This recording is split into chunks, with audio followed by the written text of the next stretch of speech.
Now a hearing on the President's $82 billion request for Iraq. Defense Secretary Rumsfeld testifies, along with Joint Chiefs Chairman General Richard Myers. The two also discussed current operations in Iraq, including when U.S. troops could begin to come home. The House Armed Services Committee meets for just over 3 hours.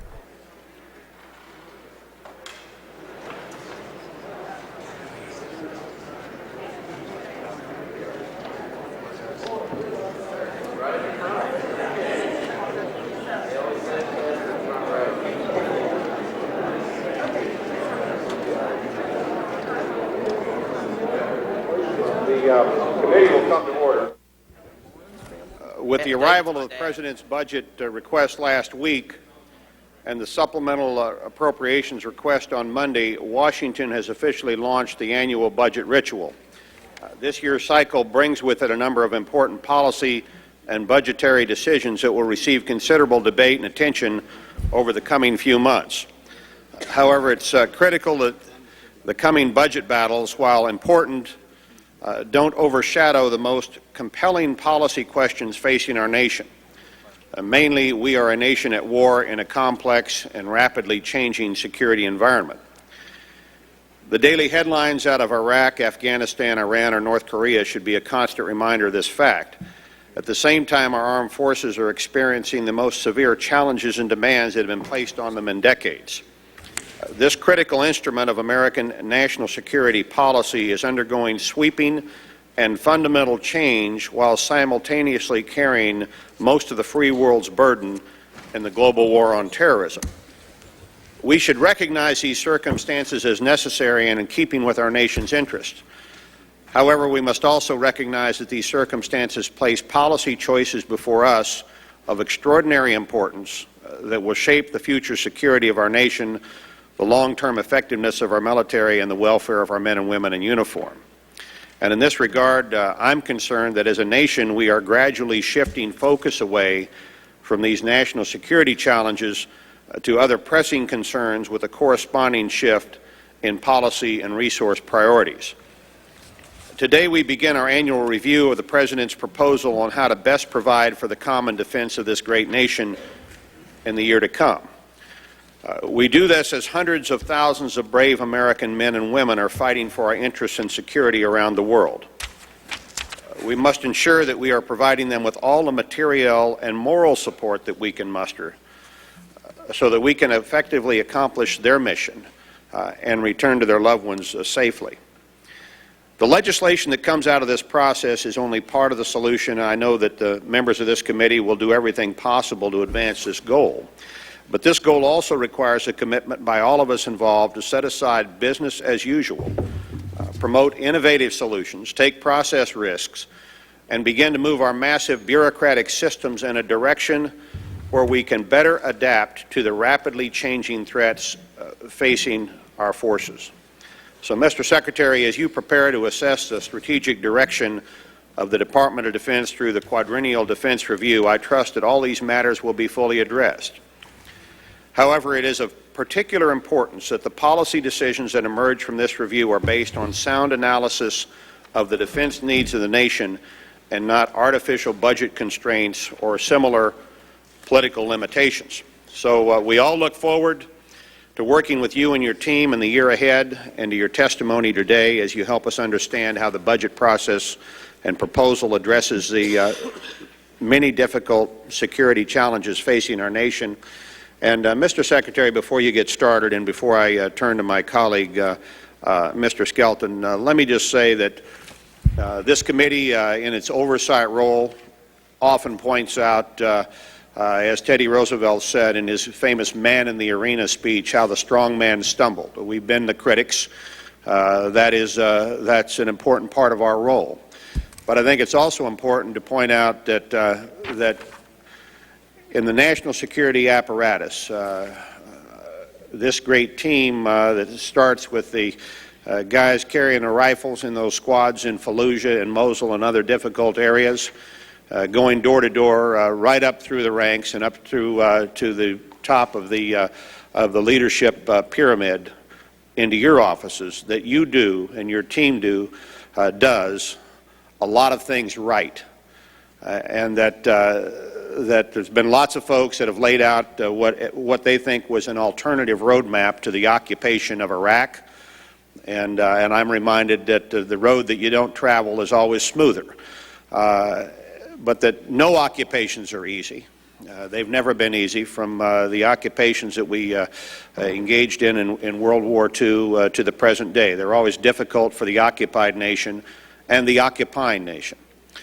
And through the struggles and efforts and sacrifices of your team of uniformed personnel, we've carried this nation, Iraq, to a position in which people walked down on one day a few days ago and cast ballots in large numbers.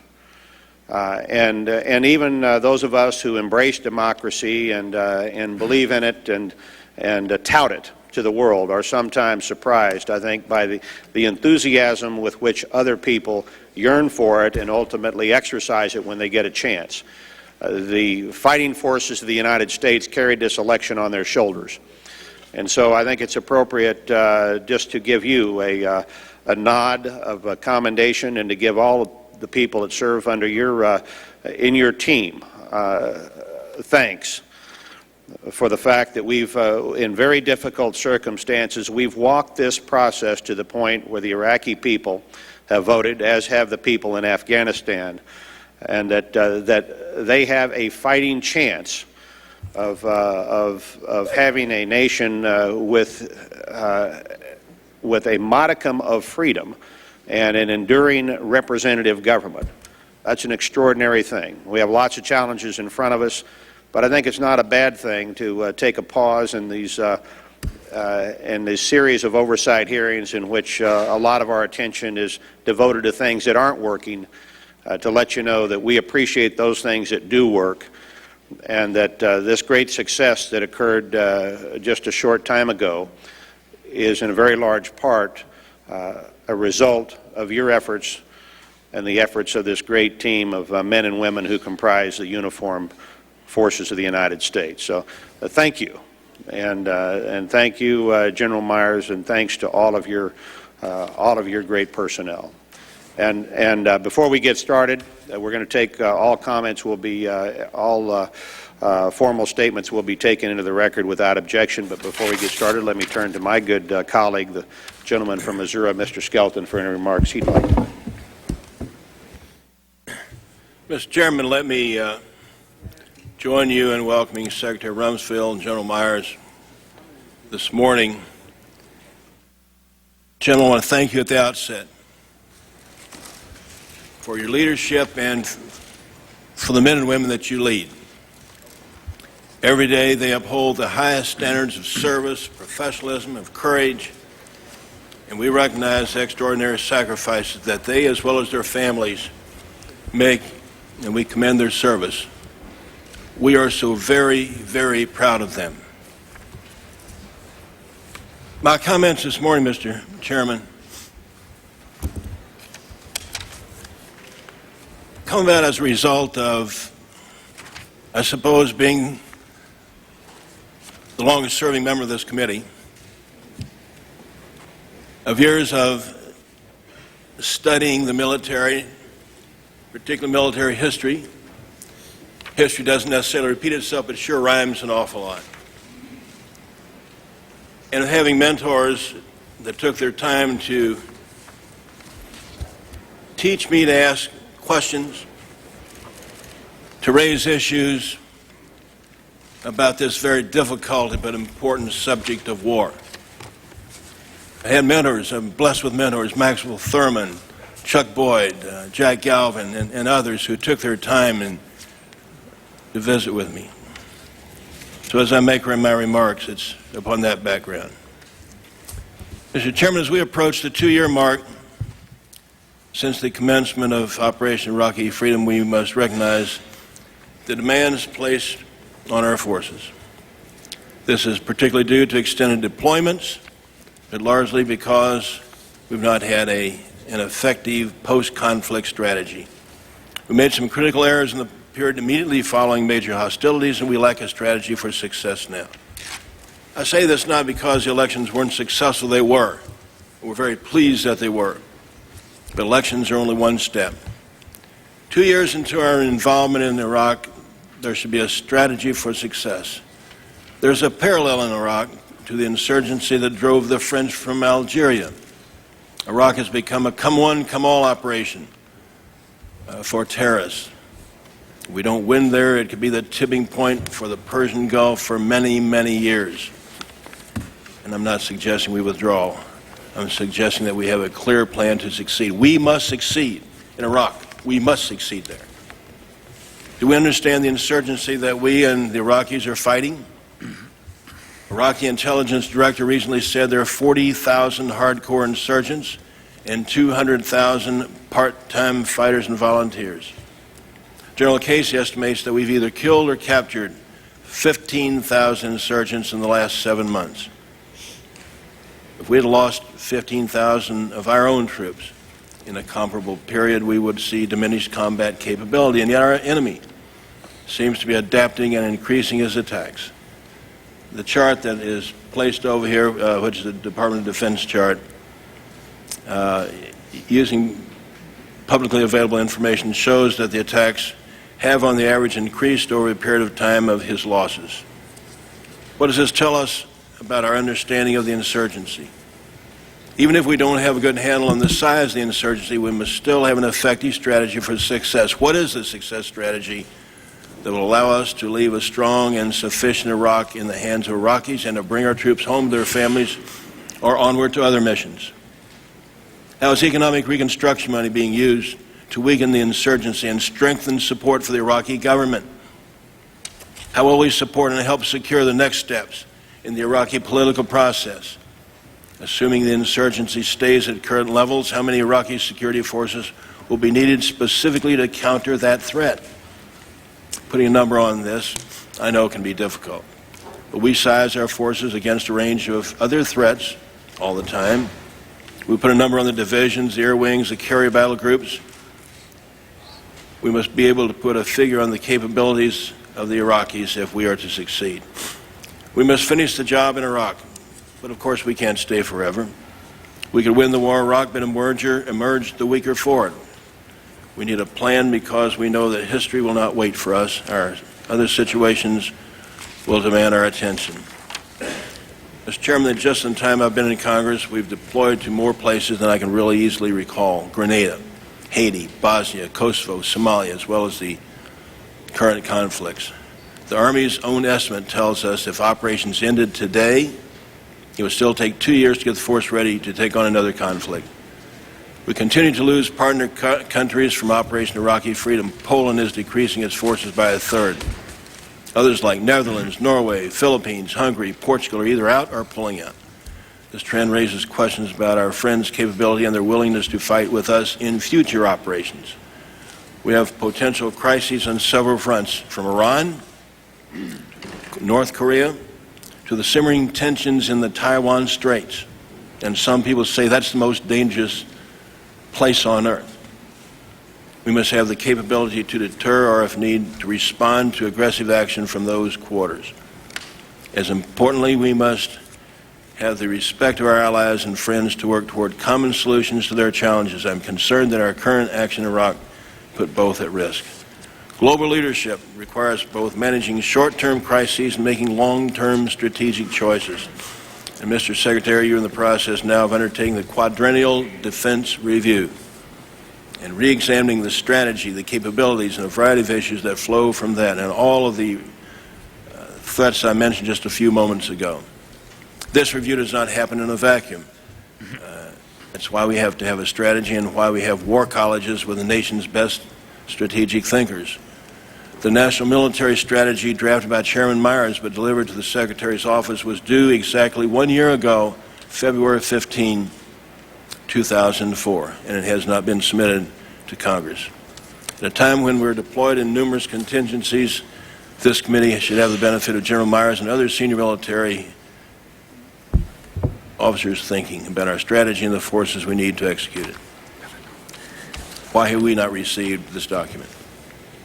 The forces we need to execute our ongoing missions have been a matter of great debate in this committee, and last year As you know, we increased in-strength in the defense authorization bill, and I'm pleased to see you maintain that increased in-strength level.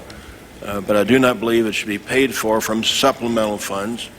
And why is it not being paid for as we recommended by law in the regular budget? In general, I must tell you I'm pleased with the increased level of funding by the bill. It does many good things for our troops. But we should be paying for ongoing expenses like in-strength and cost of Army modularity in the base budget rather than the supplemental. And, Mr. Secretary, we must deal with the crisis in shipbuilding. With a plan in this year's budget to build only 4 ships, the Navy surface force will dip to 289. What happened to Ronald Reagan's 600-ship Navy, or even the last Quadrennial Defense Review's 310-ship Navy? Our ships may be getting more capable, but the oceans aren't getting any smaller. Mr. Secretary, thank you for your service. General Myers, thank you for your service. We appreciate you being with us. We look forward to your answers. For all of us are on the same team to do the very, very best we can for those young men, young women in uniform who make us so very proud. Thank you. I thank the gentleman, and Mr. Secretary, before you begin, I neglected to say one other thing, and that is that the gentleman sitting next to you, General Myers, your chief advisor and chief military advisor for the President, also has an obligation to give his unvarnished position and opinion and his best advice to the Congress, the chairman of the Joint Chiefs. I just wanted to say to you that you have in that gentleman, and we have in that gentleman, a real chairman of the Joint Chiefs of Staff. And during this last debate and passage, workup and passage of the Intel bill, we asked General Myers to give his position, which is his statutory obligation to do. While that position, when he gave it to us and made it available to the Senate, also he received some criticism from the Senate for giving his best recommendation and his best advice as we worked up that critical piece of legislation. And I just wanted to say publicly what I've told him privately, which is that he not only contributed to that process, but that his advice, his best opinion on that legislation was not only important, it was critical. That we have his input as we put together this fairly massive piece of legislation. He did exactly what he's obligated to do under the Constitution and under our laws and under his obligation to the committee and to the Congress and to the President. And General Myers, you've always given us your very best unvarnished and candid position on matters military. We appreciate that, and we thank you for it. And that's allowed us to do lots of things in this last several years in terms of serving not only the uniformed personnel of this country, but the security apparatus of the country and the American people. So thank you, General Myers, for your service also. Yes, sir. Mr. Chairman. Yes. I must point out you can't go wrong with a good country boy from Kansas. You know, that's very true, General Myers. And let me say to my colleagues too. We had a number of I fell down on the job the last 2 hearings ago when we've got a big committee with and everybody has questions, and I just served the more junior members of the committee by pontificating for long periods of time myself, and by allowing folks to go far beyond the 5-minute rule on the first couple of rows. And because of that, we didn't get to about half the members of the committee for questions. I'm going to try to reform myself and offer a modicum of discipline to the committee on this, because everybody's got a question. I know for the Secretary and for the Chief, and so. We're going to have the 5-minute rule. We're going to adhere to the 5-minute rule. And Mr. Secretary and General Myers, we're going to need your cooperation too, because I want 5 minutes per member. And I've always been the master of being able to ask 5 questions during my time and then ask all 3 witnesses to answer them, which means you get 15 answers, and that takes a lot of time. But I would ask when you to try to wrap up your answers to your questions within the 5 minutes. So you'll see that light. Please watch it and try to keep if you can in your response keep us in our 5-minute boxes. We'll try to get through our entire committee in this hearing. So, having said that, having laid out the impossible dream, Mr. Secretary, thank you for being with us. Thanks for your service to the country. The floor is yours, sir. Mr. Chairman, just for a little clarity here, is the 5 minutes include the questions and the answers, or is it 5 minutes for the questions and 5 minutes for the answers? 5 minutes, questions and answers. So I'm asking in all the members, that means you're going to be able to ask 1 good question or make 1 good speech, but not several. In which case there's no answer. That's right. Mr. Chairman, thank you for your comments. Congressman Skelton, members of the committee, good morning. I also have with me, besides the Chairman of the Joint Chiefs of Staff, General Dick Myers, we have Tina Jonas, who's the Undersecretary of the Department of Defense and Controller. And behind us is Dr. David Chu, who's an Undersecretary for Personnel and Readiness. Somewhere in the world, as we speak, young men and women wearing our country's uniform are engaged in the very hard work of history. Their families are concerned about their safety, and they're making the best of their absence. Somewhere a soldier, a sailor, an airman, or a Marine is wounded, determined to get back to duty. And here in the United States, hundreds of thousands of dedicated military and civilian personnel are devoting long hours to our country's defense. I know they are comforted and encouraged by the outpouring of support that they receive from the American people. And many of you, as you have met with the wounded in the military hospitals.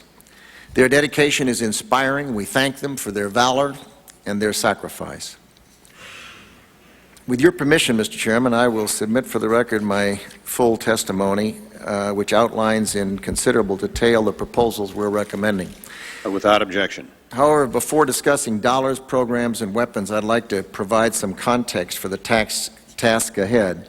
Consider what has taken place since we met here in early 2001.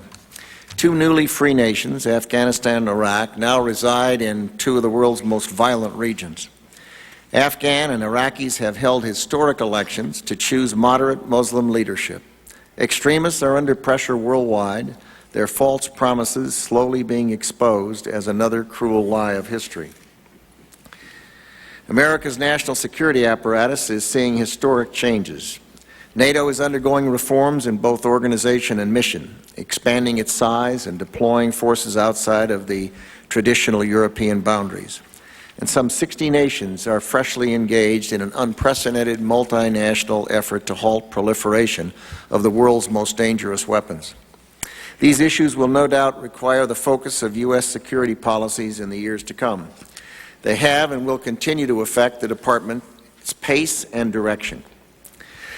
There was little appetite to consider the new lethal threats that lingered on as irritants while the country tackled other challenges. The President understood we were entering an era of the unexpected and unpredictable and was concerned about that our country was not sufficiently prepared. We have confronted and are seeking to meet many challenges, including the challenge of having to move military forces rapidly across the globe, the urgency of functioning as a truly joint force, as opposed to simply keeping various military services out of each other's way, the need to recognize that we're engaged in a war and yet still functioning under peacetime constraints, regulations, requirements, and we're against an enemy that is unconstrained by laws or bureaucracies. And finally, the need to adjust to a world where the threat is not from one superpower, but from rogue regimes and extremist cells that can work together, share information, and proliferate lethal capabilities. The question many of us wrestled with back then to deal with these challenges are relevant today. For example, are the armed services properly organized to deal with the uncertainties we face? We realized that the military services Cold War arrangements were ill-suited for the new warfare of the future. So we set about making U.S. forces more agile and more expeditionary. When we say agile, some people seem to think it means making the military smaller. It does not. It's the shape of the forces, not the size, that it refers to. And that is the impetus for making the needed changes. We're making major commitment to modernizing the Army, adding $35 billion over the next 7 years in addition to the $13 billion in the Army's baseline budget. The Army will increase its deployable combat power significantly, expanding from 33 active duty maneuver brigades to 43 considerably more powerful brigade combat teams. These teams can deploy quickly to trouble spots and will have enough firepower, armor, and logistics to sustain operations over time. I think there's a chart up there that points out that with 33 active brigades, the time at home is about 1.2 years per year deployed. When going to 43 active brigades, we get a 50% increase up to 1.8 years time at home between deployments. The Navy's also changing. Our country's potential foes currently have fleets that are regional, not international. The new challenge is to be able to protect concentrated naval power more quickly to confront unexpected threats. The Navy is developing the joint sea basing concept that will allow expeditionary strike forces to project power quickly from floating platforms without being dependent on land bases. We also asked, how do we deal with the inevitability of surprise? Well, we can be certain who might attack our people. We can't be certain. We can reasonably predict, however, how they might attack through terrorism, cyber attack, weapons of mass destruction, and other asymmetric approaches. And we asked, how ought we to reassess our plans, operations, and force structure in light of the technological advances of the past decades? Technological advances and better organization have allowed the military to generate considerably more combat capability with the same, or in some cases, fewer numbers of weapon platforms. The chart, I'm afraid it's hidden, so I can't see it behind the lady doing the... That chart indicates roughly that there are, in 1982 and during Desert Storm, we had the ability for multiple aircraft per target of about 200 targets per day. And during Operation Iraqi Freedom, we're up to about 700 targets per day. So you get a sense of the changes that technology have provided. Let me describe a few examples. Where once the Air Force and Navy planned in terms of sorties per target, they now assign targets per sortie. As late as 1997, aircraft from a carrier could engage, as I say, about 200 targets per day. Now it's well over 600. A B-2 bomber can now be configured to attack as many as 80 different targets with 80 precision munitions on one sortie. Here's an example from the Navy. In the past, the Navy maintained a rigid deployment schedule. Ships would deploy for 6 months, overlapping with ships that they relieved. Upon arriving home, they became relatively useless. They were training and equipment readiness plummeted to what became known as the bathtub, with many, if not most, battle groups unavailable for missions. Assuming you had 12 battleships, it was like having 9 of them inactive at any given time. You had 3 with the capability of surging for 2. If you're in business, it would be like having 12 manufacturing facilities and only using 3 of them with the ability to bringing 2 of them, additional ones, online. The Navy's new fleet response plan has the capability to surge 5 or 6 carrier strike groups in 30 days with the ability to deploy an additional 2 in 90 days. That's an enormous change in combat capability for the United States of America. We also asked, with the Cold War over, are our forces positioned in the smartest way to deal with these new multiple challenges? The post-Cold War environment suggested the need to conduct an audit, in a sense, of where forces were stationed across the globe. There seemed to be better ways of deterring aggression overseas than stationing heavy divisions in fixed defensive positions. We have advanced the common sense, but then novel notion that our troops should be where they're needed, where they're wanted, and where they could be the most usable. In consultation with Congress and our friends and allies abroad, the Department is making long overdue changes in U.S. global basing, moving away from obsolete Cold War garrisons and placing emphasis on the ability to surge quickly to trouble spots across the globe. And finally, we asked, are there changes needed in the way the Pentagon operated? 4 years ago, acquisition policies were 200 pages long on the average. Today, they're about 34 pages. The Department has adopted evolutionary approach to acquisitions, seeking to deliver technology as it's available, rather than waiting for entire systems to be complete.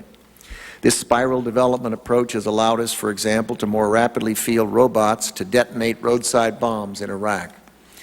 Inefficiency is always unfortunate. In the Department of Defense, however, it can be deadly. An idea ignored may be the next threat overlooked. A person performing a redundant task is a person not contributing to our defense. A dollar wasted is a dollar not invested in the warfighter.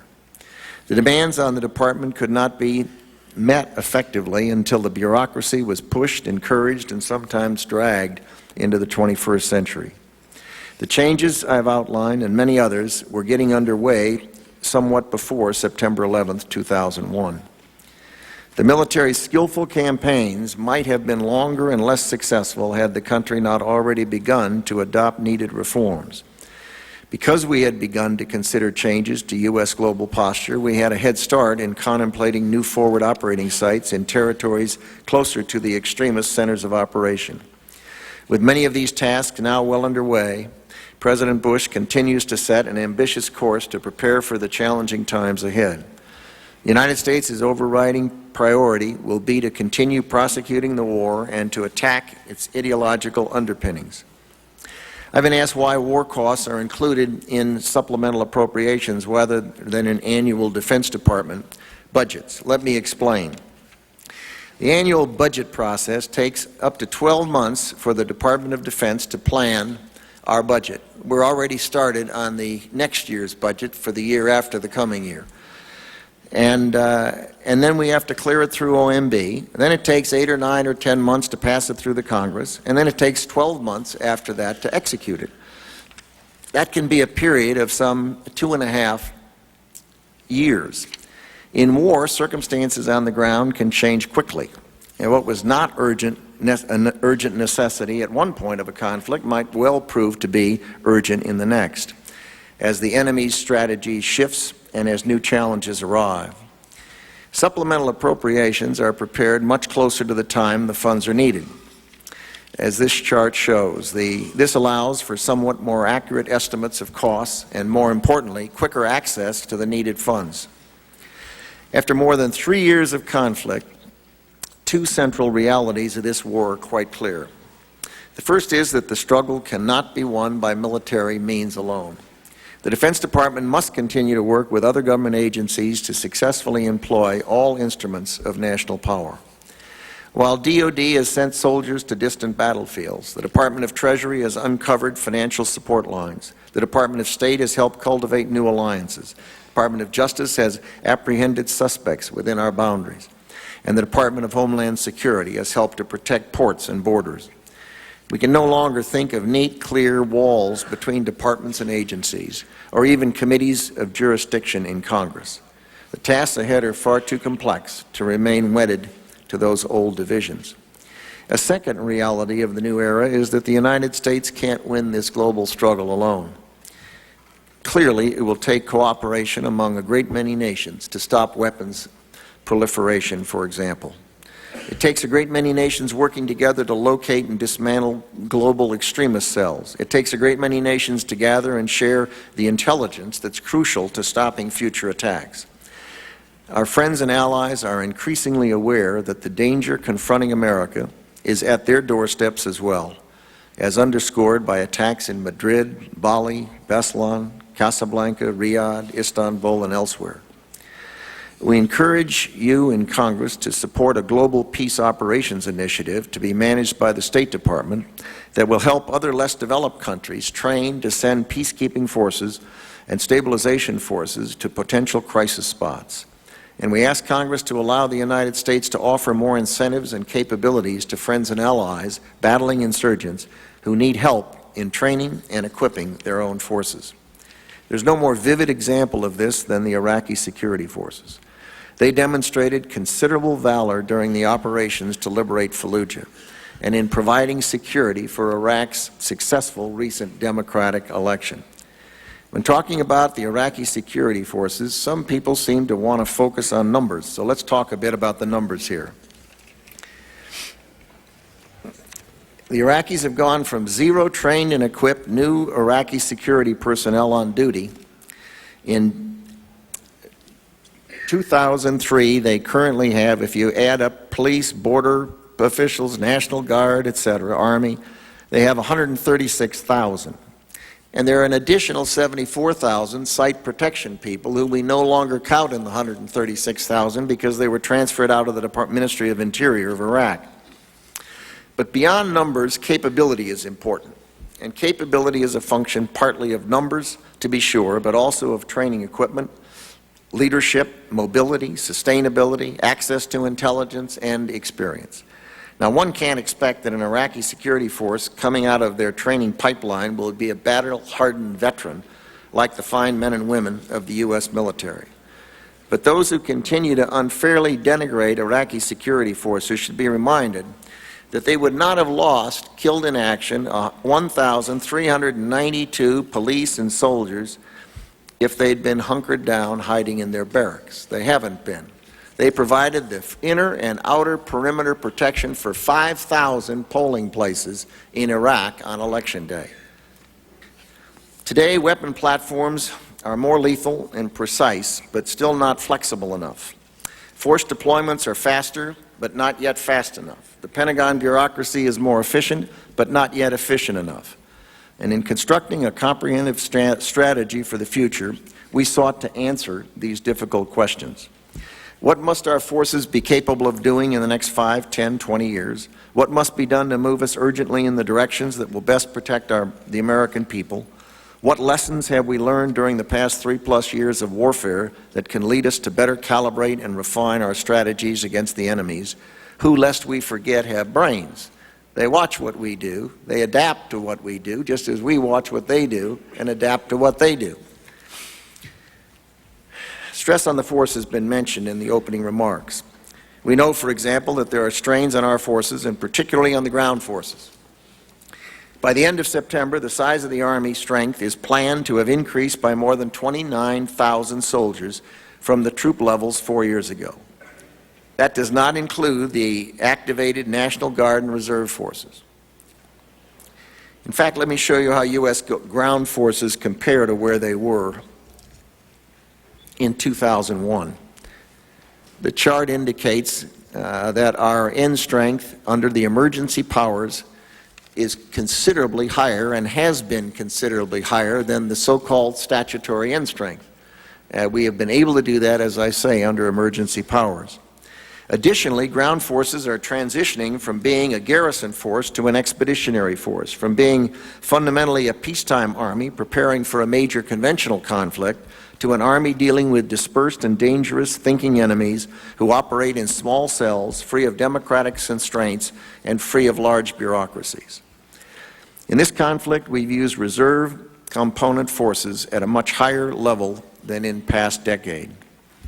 A chart that's up on the easel at the moment shows that we have the proportion of reserves and National Guards that we've mobilized since 2001 is significant, but it is somewhat less than 50%. I should emphasize that this reflects individuals mobilized and not mobilized, and it is not designed to portray the units mobilized. Further, the Army is enlarging considerably its pool of deployable soldiers and units so that individual reservists and guardsmen in particularly high-demand specialties will need to be mobilized less often and for shorter periods and with more notice and predictability. For example, the Army is reducing the number of artillery and air defense units and adding military, police, transportation, special forces, skills that have been increasingly needed in the global war on terror. Other innovations underway will also contribute to force capability. Tens of thousands of positions previously held by uniformed military personnel, mostly administrative and facilities related, are already being converted to civilian and contractor duties, thereby freeing up additional tens of thousands of military personnel for military responsibilities. Those add in strength in terms of combat capability, even though the institutional size of the military may stay the same. In addition, because of the substantial and long overdue changes in U.S. global force posture, some 70,000 troops and 100,000 family members and civilian employees will be leaving overseas bases and returning to the United States, where they and their families will have shorter overseas deployments and considerably less disruption in their life. We asked what lessons have been learned about the enemy and its tactics. The enemies have brains, they watch our actions and change constantly. The current threats posed by the insurgents are roadside bombs and rockets targeting coalition troops on the ground. The military has made it a very high priority to accelerate production of body armor and up-armored Humvees. Let me show you what that means. The Army has stepped up production of armored Humvees by more than 1,000% since mid-2003, when its forces began to face the improvised explosive device threat in Iraq, going from 35 per month in May of 2003 to 450 monthly by December 2004. I'm told by General Casey that as of this week, with a few exceptions, U.S. military vehicles in Iraq carrying American troops outside of protected areas will have appropriate armor. In addition, since March 2003, the military has produced in excess of 400,000 sets of body armor. That was up from 1,200 sets produced per month to over 25,000 sets produced per month. The Department recognizes the critical importance of safeguarding the troops in the field, so the military has made force protection institutionalized across the services as part of their core capabilities. Another challenge the Department faces is attracting and retaining high-caliber people that serve in key positions. For decades, the Department has lived with personnel practices that would be totally unacceptable in any business. With the support of Congress and other federal agencies, the Department is now instituting a new personnel system designed to provide greater flexibility in hiring, assignments, and promotion, and allowing managers to put the right people in the right positions where they're needed. About 60,000 DoD employees, the first spiral in a wave of over 300,000, will transition to the National Security Personnel System as early as July of this year. As I mentioned earlier, over the coming years, with the support of Congress, heavy Cold War garrisons will be replaced by logistical and training facilities that can be accessed quickly and without extensive negotiation or legal constraints in foreign countries. The new global security environment drives the approach to our domestic force posture as well. The Department continues to maintain more military bases and facilities that are needed, consuming and diverting valuable personnel and resources. Base realignment and closure, or BRAC, will allow the Department to reconfigure its current infrastructure to one that maximizes warfighting capability and efficiency. And it could provide substantial savings now. Money that can be used to improve the quality of life for our men and women in uniform, for force protection, and investments in needed weapon systems. Mr. Chairman, these are some of the reforms we plan to implement over the coming years with the help of your committee and the Congress. We know there will be a resistance to some of these reforms. It's always difficult to depart from the known and the comfortable. Abraham Lincoln once compared reorganizing the Union Army during the Civil War to bailing out the Potomac River with a teaspoon. I hope and trust that what we're proposing and what we must accomplish will not prove to be that difficult, although I know it will be tough. But consider the challenges our country faces, not only to reorganize the Army, which is a major project, but to better organize all of the military services, plus transform the enormous defense bureaucracy, fight 2 wars, and if that were not enough, to be fighting a war for the first time in history in an era with so many new realities. Think of it. 24-hour worldwide satellite news coverage, including terrorist attacks, disasters, and combat operations, cell phones, digital cameras, global internet, emails, embedded reporters, an increasingly casual regard for the protection of classified documents and information, and a U.S. government that's basically still organized for the last century, not the information age. And all of this, not in a conventional conflict for which the U.S. military had spent decades training and equipping, but in an unconventional war against asymmetric threats from enemies totally unburdened by bureaucracies and legal constraints. The task is daunting. I'm reminded of a story by Ronald Reagan used to tell. It seemed a young GI in Germany once asked a U.S. ambassador if he ever got to see President Reagan. The ambassador replied that he sometimes did get to see the president. The soldier said, "Well, you tell the president we're proud to be here and we ain't afraid of anybody." Not long after that, the GI heard President Reagan speak on Armed Forces radio. And as it happened, the president told the same story on the air, even repeating the soldier's words. And the soldier ran out of his barracks and shouted, "The system works! The system works!" Well, I believe that. I think that despite the daunting tasks we have to tackle, we can and will get the job done. Our country always seems to find a way. The system does work. And it's because the American people have such rooted, good common sense. And that, more than anything, is why America has the finest fighting force on the face of the earth, and we need to keep it that way. Thank you, Mr. Chairman. Thank you, Mr. Secretary, for a very thorough statement, and Ms. Jonas, we welcome you also to the dais. General Myers, do you have a statement? Mr. Chairman, I do. Mr. Chairman, Congressman Skelton, members of the committee, thank you for the opportunity to report on the state of the United States Armed Forces.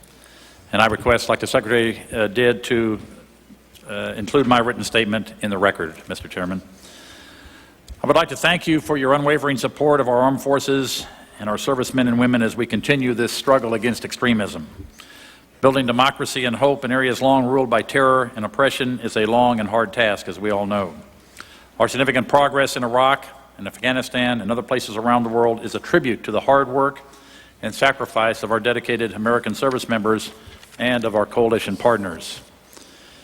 U.S. soldiers, sailors, airmen, Marines, Coast Guardsmen, and U.S. government civilians who have been killed or wounded, sacrificed to make the world safer and provide hope to millions. We grieve with their families and their friends and with the families of all the coalition forces and civilians who made the ultimate sacrifice in these noble endeavors. Our armed forces remain committed to winning the global war on terrorism and combating the spread of weapons of mass destruction, while at the same time enhancing our warfighting capabilities and transforming to meet the challenges of the 21st century. We are capable of executing our national military strategy despite these considerable challenges. Today, over 2.2 million service members serve in the total force. Many are deployed in countries around the world or at sea. Throughout the world, U.S. forces provide stability, peacekeeping, humanitarian assistance, and hope, ultimately aiding in the global war on terrorism. We and our partners have captured and killed many of al-Qaeda's senior leaders and hurt their ability to conduct operations, but they are still a very real and global threat. They continue to murder innocent men, women, and children, and terrorist leaders such as bin Laden, Zawahiri, and al-Zakari openly encourage Muslims to kill Americans and our allies. We will continue to hunt them down. Though our accomplishments are considerable, the U.S. military cannot win this war alone. Success requires cooperating with multinational partners, as the Secretary said, and integrating military capabilities across the U.S. interagency to harness all elements of national power. While I believe the various agencies of our government have learned to work together in new and better ways, we need to become still more efficient and effective in integrating the efforts of various government agencies. In Iraq, the U.S. is committed to helping the Iraqis build a secure and peaceful future with a representative government based upon the rule of law. The key to success is to help the Iraqis be more self-reliant. A timetable for leaving Iraq would be counterproductive, leaving the terrorists to think they can wait us out. The Iraqi people are assuming greater and greater roles in providing for their own security. The recent Iraqi elections showed their courage and determination to support a free and democratic country and represented a moral defeat for the insurgents. Iraqis have a renewed pride of ownership in their government and in their future. The list of accomplishments in Iraq in every sector is impressive and continually growing. The plan is on track. Less than 2 years ago, coalition forces defeated a brutal dictator and his regime, established a provisional authority to get Iraq, along with its dilapidated infrastructure, back on its feet. And last summer, we transferred sovereignty to an interim government. On January 30th, as we all know, Iraqis elected a transitional National Assembly. This assembly will appoint a presidency council to select the prime minister, who will select a cabinet. This assembly will also draft a new constitution for referendum in October. A really amazing accomplishment for people oppressed for over a generation. And as they face the challenges that remain, the coalition will stand firmly beside the Iraqi people to sustain momentum and progress in helping Iraqi security forces defeat the insurgents. Again, this must be an international and interagency effort. We must avoid making the coalition military presence a unifying element for the insurgents. The objective must be to shift from providing security through coalition counterinsurgency operations to building Iraqi capability to operate independently. The plan for Afghanistan is on track as well. The October 2004 presidential election in Afghanistan was a historic moment, conducted under the protection of their own national army and police forces with the assistance of coalition and international security assistance force. These elections represented a real and moral defeat to the insurgency and provided new momentum for reform efforts. National Assembly elections are currently scheduled for this summer. Congress's firm commitment is leading the international effort to fund and equip reconstruction in Afghanistan. Now numbering approximately 19,000 personnel, the Afghan National Army is a multi-ethnic, visible symbol of national pride, unity, and strength. The coalition and NATO will continue to help build the commands and institutions the Afghans need to sustain and manage their military. At the same time, we must stay focused on the enormous global threat posed by the proliferation of weapons of mass destruction, particularly in North Korea and Iran's ongoing nuclear weapons-related activities. Most troubling is the terrorists' stated desire and intent to acquire weapons of mass destruction. We will continue to work with the international community to expand counterproliferation activities. And despite the current operational demands on our forces, we are fully prepared to support our strategy to assure our allies while we dissuade, deter, and, if required, defeat any adversary. Our forces are the world's most capable, in large part because they're the best equipped and best trained. But our nation's #1 military asset has always been and remains the brave men and women serving in our armed forces. The administration, Congress, and the Department of Defense have made raising our service members' standards of living a top priority. And I thank Congress for your tremendous support to our troops and to our families. As the Secretary said, current stresses on the force are significant and will remain so in the near future. I am particularly concerned with the wear and tear on our equipment, especially our vehicles. The current operational tempo and harsh environmental conditions are accelerating the wear on our equipment, placing a huge demand on maintenance, supply, depot repair, and production. In the face of continuing demands on our forces, we are analyzing all our policies and making changes to mitigate readiness challenges. Congressional support, both in the annual budget and supplemental funding, has been essential for continued operations, for Army modularization, and for recapitalization. As you know, we continue to rely heavily on our reserve and guard personnel. Our reserve components are serving critical roles around the world, and as part of the total force, the reserves also serve as an important link to the American people. Morale in both the active and reserve component remains high, and the support of the American people has never been better. However, we must continue to review and update our mobilization processes. I look forward to working with the new Congressional Commission on Guard and Reserve Matters to chart the future course for our very important reserve component. I anticipate that fiscal year 05 will be a very challenging year for both active and reserve component recruiting, particularly for the Army Reserve components. We are increasing the numbers of recruiters and restructuring enlistment bonuses to help mitigate these challenges. As the Secretary said, protecting our troops remains a top priority. We have an aggressive project to focus on rapidly developing systems to detect and counter improvised explosive devices, and the rapid production and distribution of interceptor body armor to our forces in both Iraq and Afghanistan was a tremendous success. And clearly, as essential as providing body armor for our troops is providing armored vehicles to transport them. And we're making good progress ensuring that no soldier, with a few exceptions, leaves an Iraqi forward operating base in vehicles without protection. We have also doubled the number of direct air delivery hubs in Iraq and expanded intra-theater airlift to reduce the number of convoys in high-risk zones. I'm really proud of all our transformational efforts and successes. And we must continue to invest heavily in transformation, both intellectually and materially, to meet the challenges facing our country today and in the future. This year, we will work through 3 major processes that will have a far-reaching impact on our future force posture. The first is the 2005 Quadrennial Defense Review, which will provide a comprehensive strategic plan for transforming the armed forces. The next is the base realignment and closure process, which provides an excellent opportunity to further transform our warfighting capability and eliminate excess capacity. And third, our global basing strategy transforms the Cold War footprint into one focused on capabilities, combining CONUS-based rotational forces that are lean and agile with strategically placed overseas-based forces.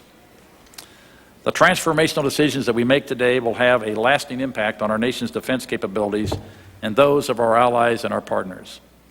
We must make thoughtful, informed choices about systems and programs that may be new and improved, but not sufficient for our dynamic security environment. The Joint Chiefs of Staff fully understand this and are leading our armed forces to transform. We are now in our 4th year of sustained combat operations, and we are still a nation at war. Our servicemen and women continue to perform superbly under conditions of significant stress and in the face of a myriad of challenges. They stand ready to protect the United States, prevent conflict and surprise attack, and prevail against adversaries. I am, as I know you are, tremendously proud of them. This is a pivotal moment in our nation's history and in world history. We must stay committed if we are to win the global war on terrorism and extremism. We can't be defeated militarily, but the terrorists can win if we lose our resolve, and they know it. Our military is unwavering in our focus, in our resolve, and our dedication to peace and freedom. But we can't do it alone. We need your leadership, your continued leadership, to reinforce America's resolve. In my view, our way of life is indeed at stake, and we're entering a crucial stage of this long struggle. The price for complacency would be catastrophic. The reward for our perseverance will be freedom. Thank you, Mr. Chairman. Thank you, General, and thank you for your service to our nation. And the chair will reserve time until the end of the hearing, and we'll move to Mr. Skelton. The gentleman's recognized. Thank you, Mr. Chairman. General, you're absolutely right. This is a pivotal moment in history. We have to get it right. By a briefing I had yesterday, things are well on the right track, especially with NATO help in Afghanistan. I think people should know that.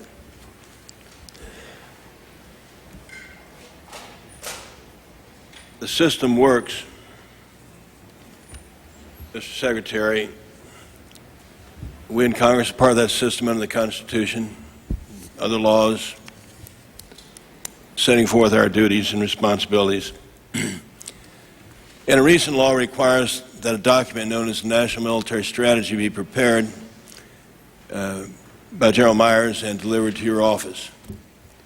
That was to have been delivered to us on February 15th of last year. It might be outdated by today. I don't know.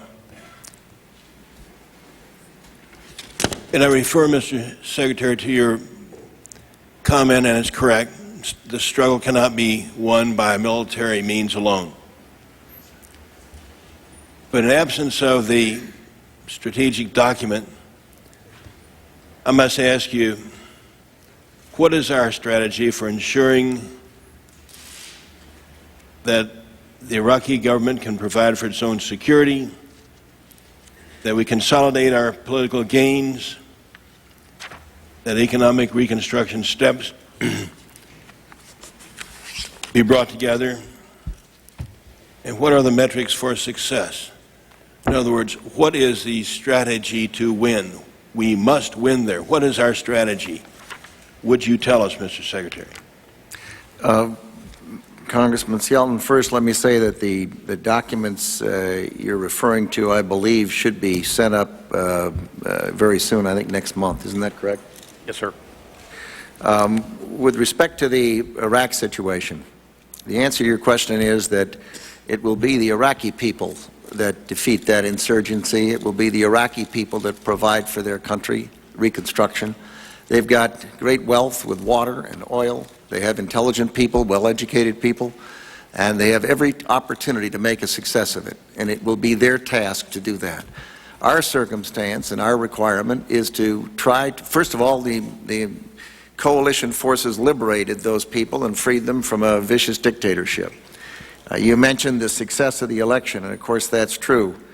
I must say there were an awful lot of people who wanted to put off the election and delay it, and thanks to the steely perseverance of the President Bush, it went forward and it was successful.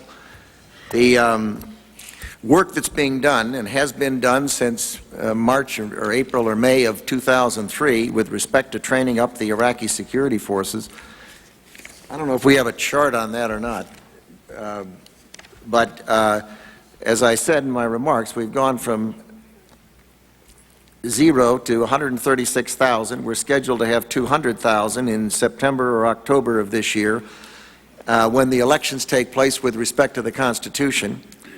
And in December, between December and January, we should have 230,000 for the second elections, which are the elections of the people under the new Constitution. And the program takes it to 270,000 by June of 06.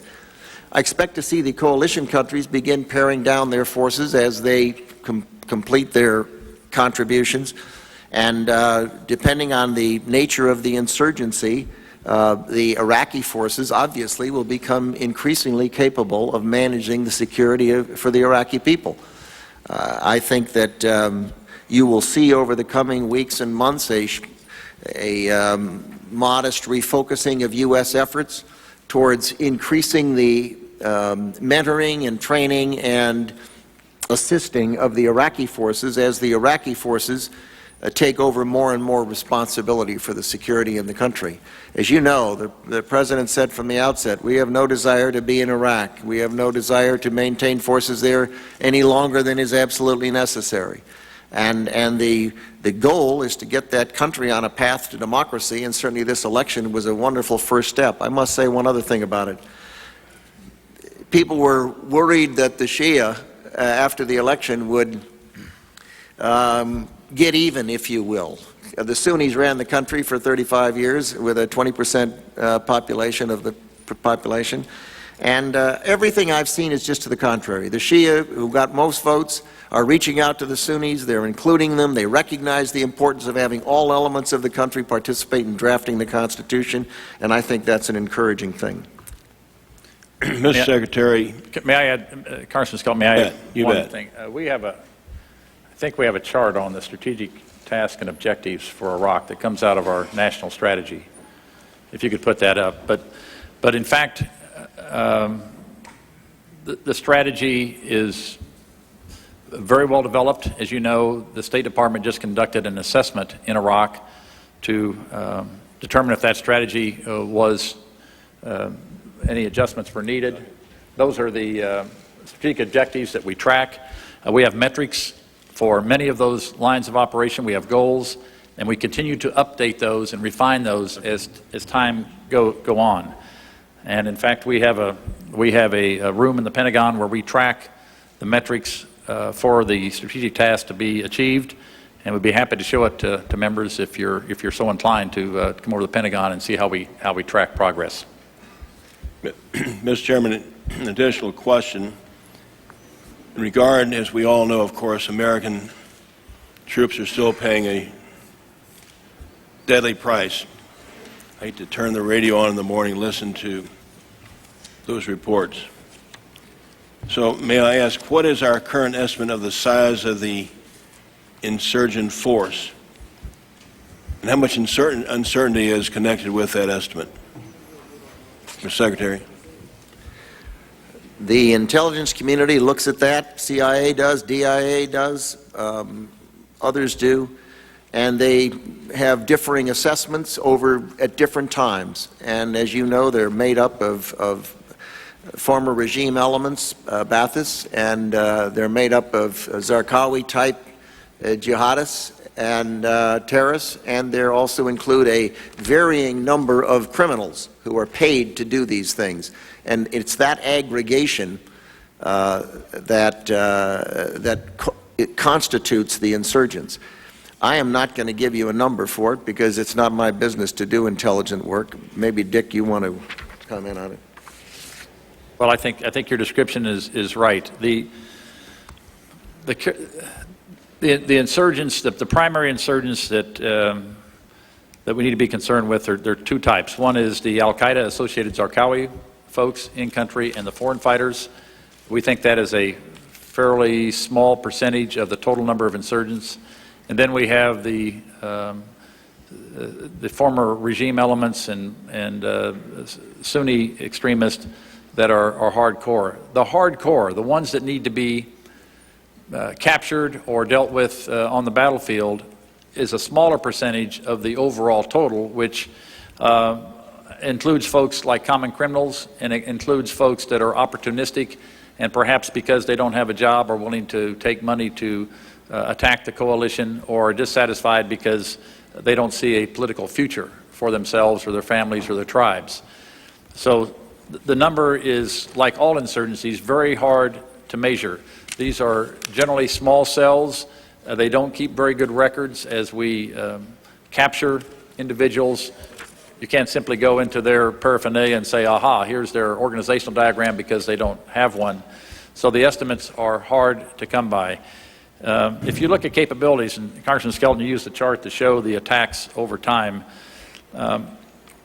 we think we have a pretty good idea of what their capabilities are, and outside of Fallujah, they have not used conventional military tactics to attack either Iraqis or ourselves. They use terrorism, they use extremism, they use beheadings. And that's probably the level of their capability, despite what the numbers might be. And the way you defeat that, as in all insurgencies, is not with numbers. Numbers aren't as important as good governance in Iraq, good economic conditions and infrastructure in Iraq, a good communications policy in Iraq that communicates with the internally to the Iraqi people. Let me point out very quickly that the intelligence service director of the Iraqi intelligence says that there are 40,000 hardcore fighters and more than 200,000 part-time fighters. That's the only number that I have in front of me. Do you agree or disagree with his assessment? Who is that? His name is General Mohammed Abdullah Shawani. Oh, I've seen that. I've got two in front of me that are different, one from CIA and one from DIA, so it's... Would you share those with us? Pardon me? Could you share those with us? I'd be happy to. They're classified. Yeah. Well, all right. Thank you, Mr. Chairman. But they're considerably different than that number and considerably lower. I thank the gentleman, it was the chair's prerogative to give more time to the ranking member, but we are going to adhere to this 5-minute rule. I'd say to questioners and questionees. So let me go to the gentleman from Pennsylvania, Mr. Weldon. Thank you, Mr. Chairman, and thank each of you for coming in for your service to the country. Mr. Secretary, I couldn't be prouder of our troops and the leadership of the job that they've done, and I applaud you for the effort in general. Having visited the region and seen our troops and talked to them, their morale is high, and we're here to support and continue to support the kinds of resources that you need. And this year's defense authorization markup will give you that support. I'm not going to talk about Iraq. We have a members briefing this afternoon where I'll be asking some Iraqi questions, but I do want to bring two specific congressional initiatives to your attention. Mr. Secretary, I'd ask for your support for each of them. The first is an effort, and you both mentioned the control of proliferation as a major priority, and I agree with that, especially with weapons of mass destruction coming out of the former Soviet Union. And the first gets at the heart of cooperation with the Russians in two areas. One is to move forward with a new effort in joint missile defense cooperation. As you know, General Kadish canceled the only cooperative program we have with the Russians, called RAMOS. There is no follow-on program. At his suggestion, last May, I took General Obering over to Moscow because we were not able to get a proper meeting with General Baluyevsky. We had that meeting, and the Missile Defense Agency was ready to sign a contract to move forward with missile defense cooperation, both for targeting and for the use of their radars. The policy shop weighed in and wanted to review the team that was being dealt with, and General Baluyevsky had been then elevated to the Chief of the General Staff. Right now on Doug Fife's desk, and he's been very cooperative in this effort, there's an assessment being done of working with a new group that reports directly to Putin on cooperation in both missile defense and in getting access to 39 of the most sensitive biological sites in Russia to do joint research and applications work. Some of these sites have never been made available to us before. So I would just ask you to get a briefing from Undersecretary Fife. Let him know that, as I briefed you and Secretary Wolfowitz a year ago, that this is an effort that we should pursue aggressively, because the end result is to get better access from the Russians on their biological sites, as well as cooperation with them on missile defense. The group that the Russians have organized is called the International Exchange Group, but they will be coming over here in the next 2 months, and they report directly to Putin. The second issue deals with nuclear policy and the posture review. As I've talked to you, Mr. Secretary, repeatedly, members and the public don't fully understand all the time the implications of the use of nuclear weapons in the 21st century. And the best evidence of that lack of understanding was the rejection by the Congress of various aspects of your requests last year, specifically for the RNEP. I can tell you, having led a delegation in North Korea 1 month ago with 3 of my Democrat colleagues from this committee and 2 Republicans from this committee, the North Koreans were very intrigued by the notion that we were looking to pursue a deep earth penetrator to get at their underground complexes. We told them it lost by 1 vote. And I would suggest to you, Mr. Secretary, that we ought to pursue the creation that we recommended last year of a nuclear posture commission. It's now a nonprofit organization that could provide consultation to the Congress and to the American people about the role of nuclear weapons as a part of our nuclear posture in the 21st century. If that commission were in fact in place, perhaps we wouldn't have had the kind of actions that led to the defeat of the RNEP by 1 vote in the last session of Congress. And so I would ask you to relook at that whole commission and the current activities of the Nuclear Strategy Forum, which is being co-chaired by Johnny Foster and Keith Payne. These tools are designed to help you in your effort at dealing with the use of nuclear weapons in the 21st century and the understanding of them by the Congress and by the people, and in the area of proliferation to help you get at the sources of those weapons of mass destruction technology that largely lie in the former Soviet states. So I would just make those 2 comments. I do have a more detailed question about the posture review, and with the Chairman's indulgence, I will add that into the record and ask you to respond to the actual specifics of the question in more detail. Thank you. Congressman, I'd be happy to get the briefing you suggested. As you know, we have about $415 million in the budget for cooperative threat reduction, and we've spent up to $25 or $30 million for Ramos in 2004. And we have gone back in the budget for the robust nuclear earth penetrator study. And if you think about it, the new technology enables anyone in the world to buy dual-use technology and dig underground in rock, twice the height of a basketball net and the full length of a basketball court every day in rock. And it's available to anybody. And countries all across the globe are putting things underground. And we have no capability, conventional or nuclear, to deal with the issue of deep penetrator. I thank the gentleman. The gentleman from Texas, Mr. Ortiz. Mr. Secretary, Mr. Chairman, welcome to our committee today. I was looking at the chart that you have there. Neutralize the insurgents, ensure legitimate elections, and so on down the line. To do that, how long will it take us to get there? Oh, I'd be happy to start, and maybe General Myers wants to comment. There's never been a war that was predictable as to length, casualty, or cost in the history of mankind.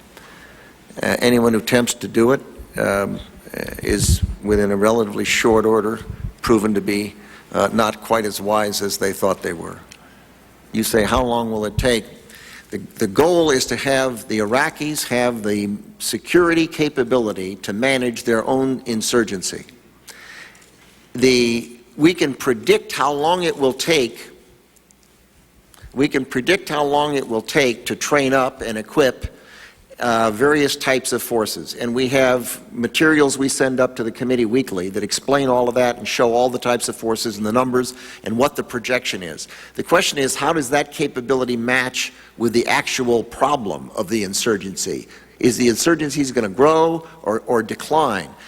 General Myers pointed out that the nature of the insurgency is dependent not simply upon the security forces to deal with it, but also on the political progress and the economic progress, and both of those are making headway. So that ought to be encouraging, but I regret, I'd dearly love to be able to give you a specific date. I can't. The reason I'm asking is also because I think he had breakfast Saturday with General Casey, and he mentioned about the idea of embedding 2,000 to 3,000 soldiers training to train the Iraqis. Is this safe to do that, since we see every day where they attack National Guardsmen, where they attack police officers? How safe would that move be? I don't believe it will happen with respect to police forces. And you're quite right, that would be an issue. Second, I would say that we're already doing it in a number of parts of the country, and it's proven to be, you know, what it has been. The reason I mention that is because we tend to think of Iraq as a single homogeneous circumstance, and it isn't. It's quite different. Of the 18 provinces, 14 have relatively low number of incidents a day. Of the remaining 4, one of which is Baghdad, and of the 4, they constitute something like 40% of the population. So it's a higher percentage of the population than it is the provinces. But that is where the bulk of the violence is. And so General Casey and the commanders on the ground will be the ones that will have to make those judgments about safety. Thank you, Mr. Chairman. Thank you, sir. I thank the gentleman from Colorado, Mr. Heffley. Mr. Secretary, I continue to be concerned about what seems to be a cultural phenomenon that's grown up in the last few years of putting repeated expenses in the supplemental. And I understand what you spoke to this, and I understand what you're saying about need to change quickly and so forth. But there are certain aspects of the war effort that we pretty much know what it is, what it's going to be. We spend $4.1 billion a month on O&M in Iraq, and we can predict that almost every month, that's what it's going to be. I mean, it's amazingly consistent. We spend $0.8 billion a month in Afghanistan, and again, amazingly consistent. So I'm wondering, now this doesn't include the cost of personnel, but that's fairly consistent, I would think. But so I wonder why these aspects can't be put in the normal budget. We still need the flexibility of the supplemental for certain things that we don't anticipate. But the thing that disturbs me, Mr. Secretary, is that we will tell you, oh, we're going to scrub that supplemental. We're going to really look at that supplemental. But when the supplemental comes to it, the reaction is, pretty much, well, if the troops need it, we got to do it.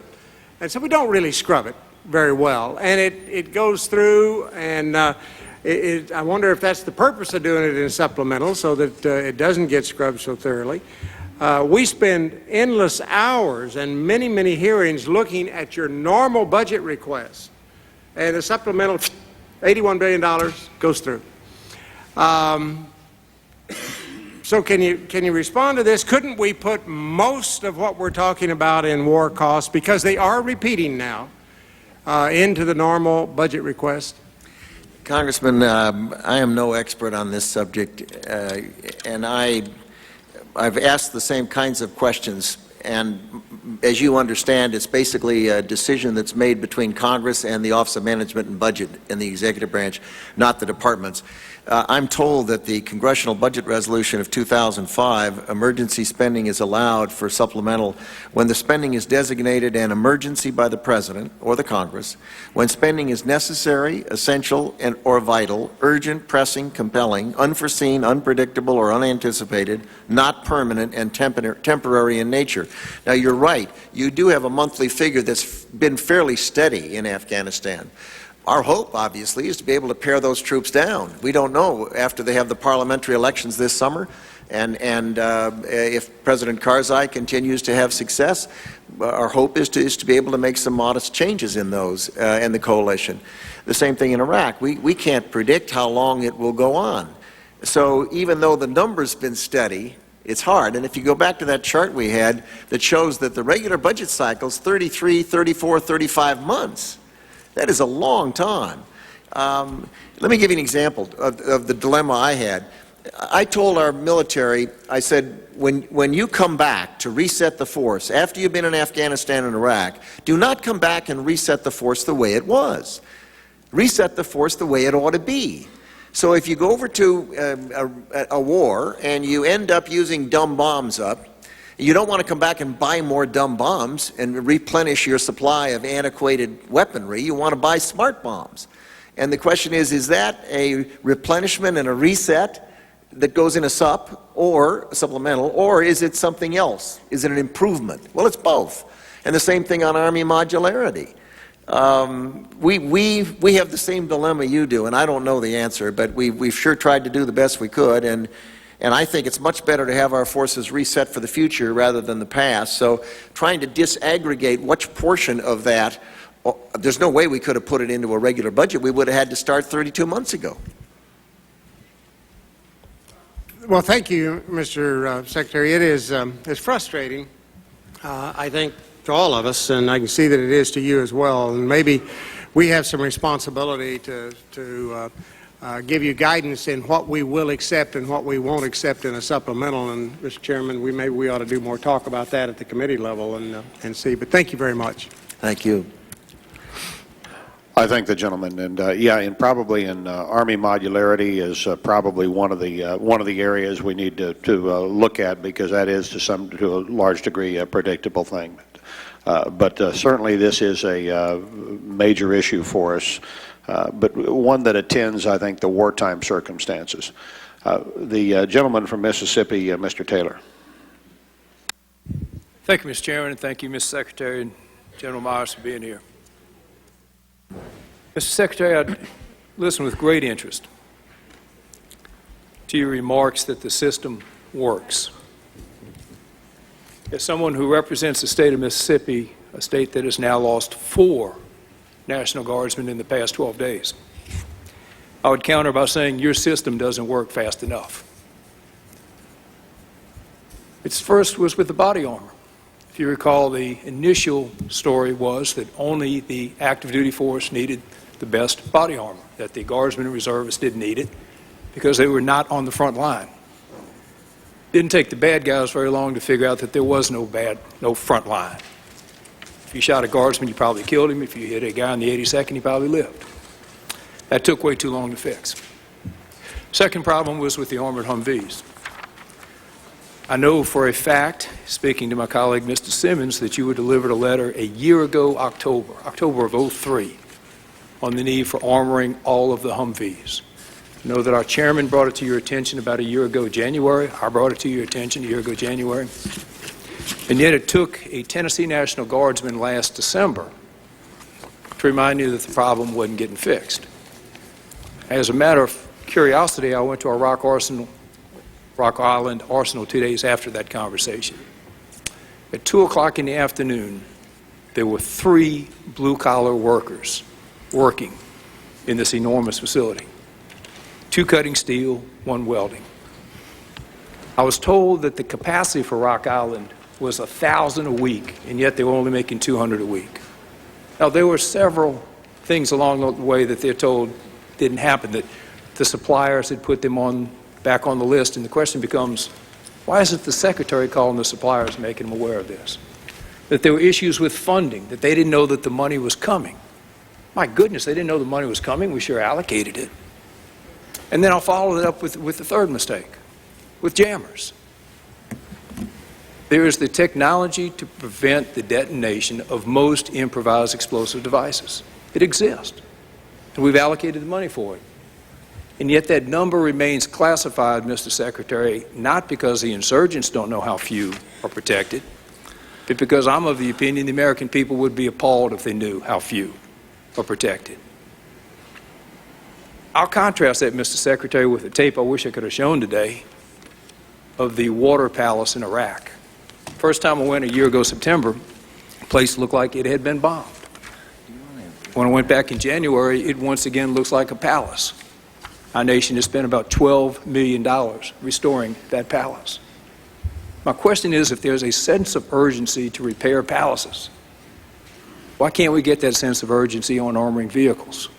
Why can't we get that sense of urgency on buying improvised explosive device jammers? Why can't we have that sense of urgency when it comes to the average GI on the street? And Mr. Secretary, again, you are the Secretary of Defense. I applaud the chairman for sending one of his staffers to actually make the phone calls to the steel mills and tell them the importance that those materials were going to armor Humvees and save kids' lives. Why weren't you doing that? Why weren't you calling Rock Island and saying, guys, if you can make 1,000 a week, why don't you make 1,000 a week? We can't solve this problem too quickly. And in the case of the jammers, I still think you have way too few.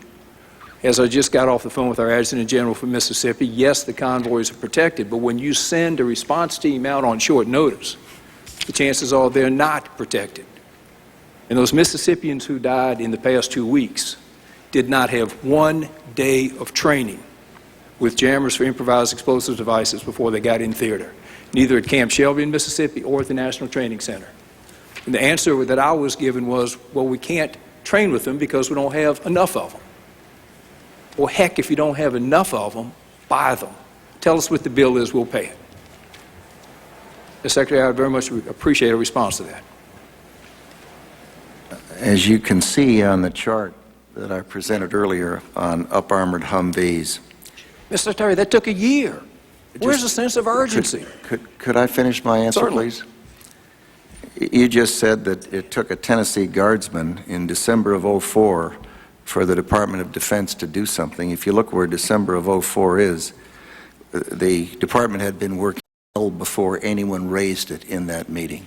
So your statement is No, Mr. Secretary, not correct. you were working aggressively, and for some unexplained reason, in the fall of '04, you went from doing 1,000 a week down to a couple of hundred a week, and the need was not fulfilled yet. If you look at the chart, it shows what the total up-armored Humvees in Iraq were during that period, and it began very aggressively shortly after the need arose when the commander on the ground saw the use of the improvised devices to the extent they were being used, and the ramp-up began very aggressively during that period. I would say what all of us here know, there isn't a life that's lost over there that isn't heartbreaking and deeply felt by all of the people in the Department of Defense. And I think, however, to suggest that there's been anything other than a department-wide effort would not be an accurate representation. Mr. Secretary, it is an accurate representation. The same thing is true with respect to body armor. Do you want to mention the Rock Island arsenal issue?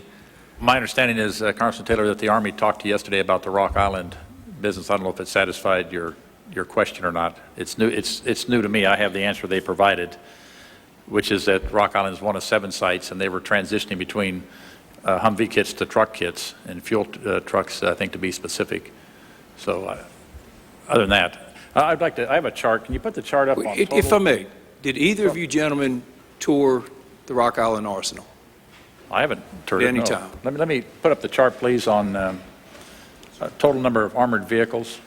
Because we often talk about the up-armored Humvee, Put the one that has the total number of armored vehicles. It's General Myers, appreciate the... There it is right there, right there. Put that chart right there. You got a hand on it, right hand. Yeah, put that up there on the chart. General Myers, I understand the importance of this question, but I want to remind my colleagues and my Yes, panel sir. that I'm just going to finish this, sir. we've taken 5 minutes, so if 10 you can seconds. wrap it pretty Let me just show you quickly. in 10 seconds that if you look at the total number of vehicles in Iraq, over 35,000, 28,000 today are armored.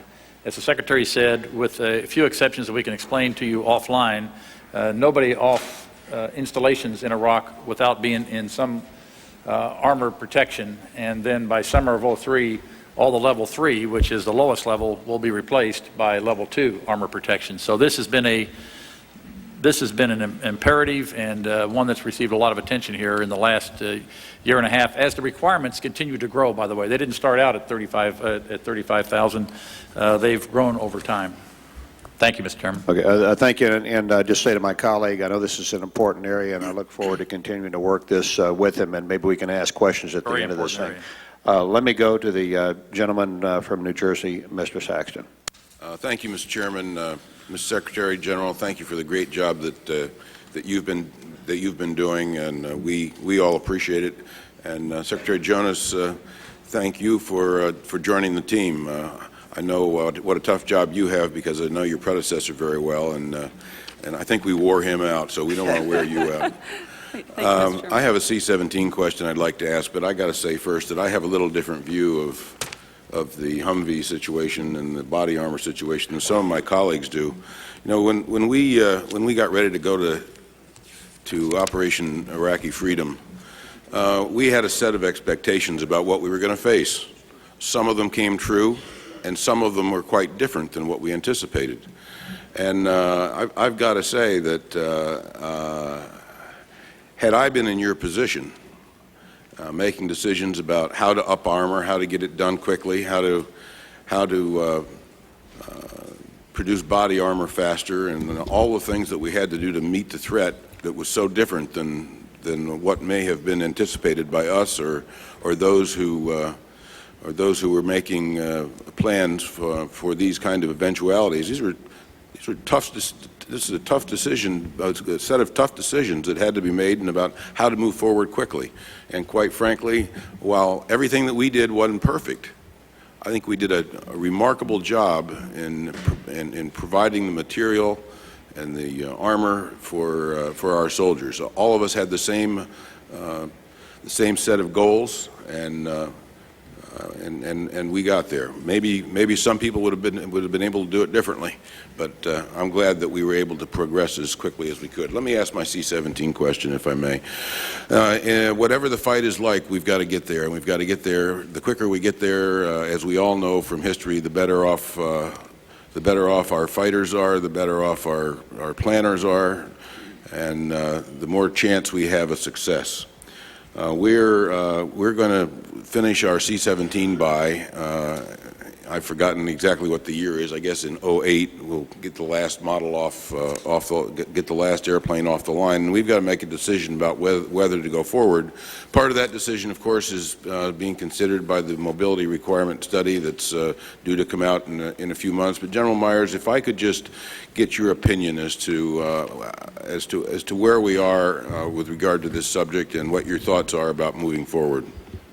Well, first of all, as you said, the C-17 has proven to be a terrific asset, particularly given the distances that this country's had to move people and material. It's been invaluable. As you mentioned, we have the mobility capability study that will complete in March, and we have the quadrennial defense review. And between those two vehicles, I think we'll have a chance to determine what the overall mobility requirement is, not just C-17s, not just inter-theater airlift, but intra-theater airlift as well, the role that shipping plays and other modes of transportation. So it'll be a comprehensive study. I think when that is finished, we'll know what to recommend in terms of the final number of C-17s, but I don't think anybody right now, without those studies being completed, are ready to make a prediction. Thank you very much. Mr. Mann. Thank you, Mr. Chairman. Thank you, Mr. Secretary General Myers. I want to reiterate Mr. Skelton's concern about the administration's failure to lay out a concrete strategy to achieve these objectives that have been outlined, and I think we all agree with them, and also to win the peace in Iraq.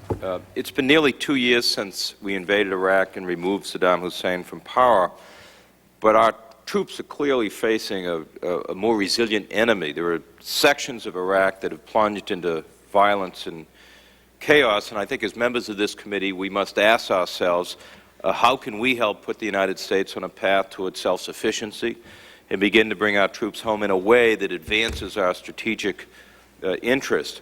And what is the responsibility in Congress in helping shape Iraq policy? Is it simply writing a check, or is it to debate this policy? I think the answer begins by verifying to the American people and the Iraqi people that we don't intend to maintain a permanent military presence in Iraq. And I'm worried, Mr. Secretary, that the supplemental budget request sends a mixed signal to the Iraqi people about our long-term intentions in Iraq. The Defense Department has asked for $560 million for military construction projects to be available to be spent in Iraq through fiscal year 2009. Last week, Secretary Harvey testified before the committee that the United States has no intention of keeping a military presence in Iraq. But I wonder what kind of a signal we're sending to the Iraqi people and to the American taxpayers if we're spending hundreds of millions on military construction projects. And I'm curious whether the Iraqi government has approved this construction, and recognize the fact we just had an election, but there has been an Iraqi government in place. Is there an agreement to turn over these bases to the Iraqis now that they're in the process of having elected government in place? And what kind of basing agreements are we seeking next year and then the year after that, I guess going right to fiscal 2009?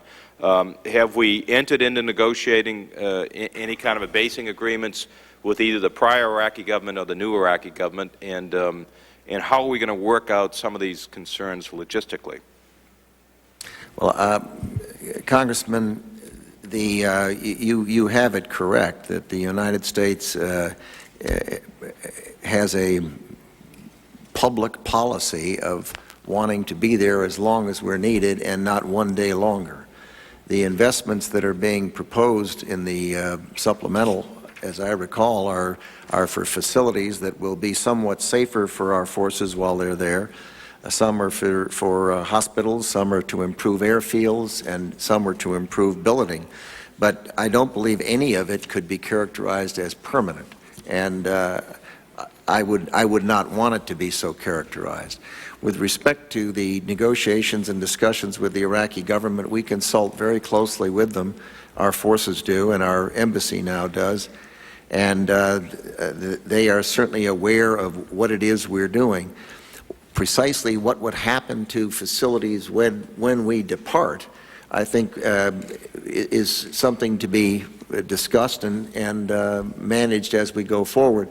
One of the things we're going to have to do this year, between now and when the Constitution is completed and the permanent government is elected in December, is to begin that process of inventorying all of those questions like status of forces agreement, bases. We want to move all of the Iraqi prisoners of war over to the Iraqis so that they're the ones taking care of them, turn over those the detention centers to them, for example. And these are all things that are being worked on now with the Department of State, the Department of Defense, and the Iraqi government. However, the Iraqi situation is in kind of a mid-period right now. The current government exists and has all authority until the Transitional Assembly is seated, the people that were just elected. And then they, of course, select the Prime Minister, the President, the Deputy Presidents. And then they will only be there during the period when the Constitution is being developed, and then they will be replaced in January with a permanent government. So our discussions and negotiations with respect to those issues are unlikely to be taking place in this interregnum, but very likely will start shortly with the new government once it's announced in 2, 3, 4 weeks, whatever it may be. Okay, so, and you couldn't comment specifically on what kind of basing agreements we're going to seek. We'll just have to see how that goes. And the other quick comment I'd make, you can't help but go to Iraq and see the concrete being poured and not get a sense that, that we intend a little more of a permanent presence. And that's why I think it's important for the Congress to stay on top of this and to work with the administration. I tell the gentleman, Mr. Reyes is making cutoff signs here for you, Mr. Meehan. Well, your head is turned there. But if we've got a lot of folks we got to get to, and if you can ask, maybe ask any follow-up questions in writing, that would be appreciated. Appreciate the gentleman. The gentleman from New York, Mr. McHugh. Thank you, Mr. Chairman. Secretary Rumsfeld, General Myers, welcome. Secretary Jonas, welcome. We look forward to working with you and wish you all the best, of course, in your new position. General Myers, you mentioned in your statement, written statement, that you are supportive of improving survivor death benefits for the military.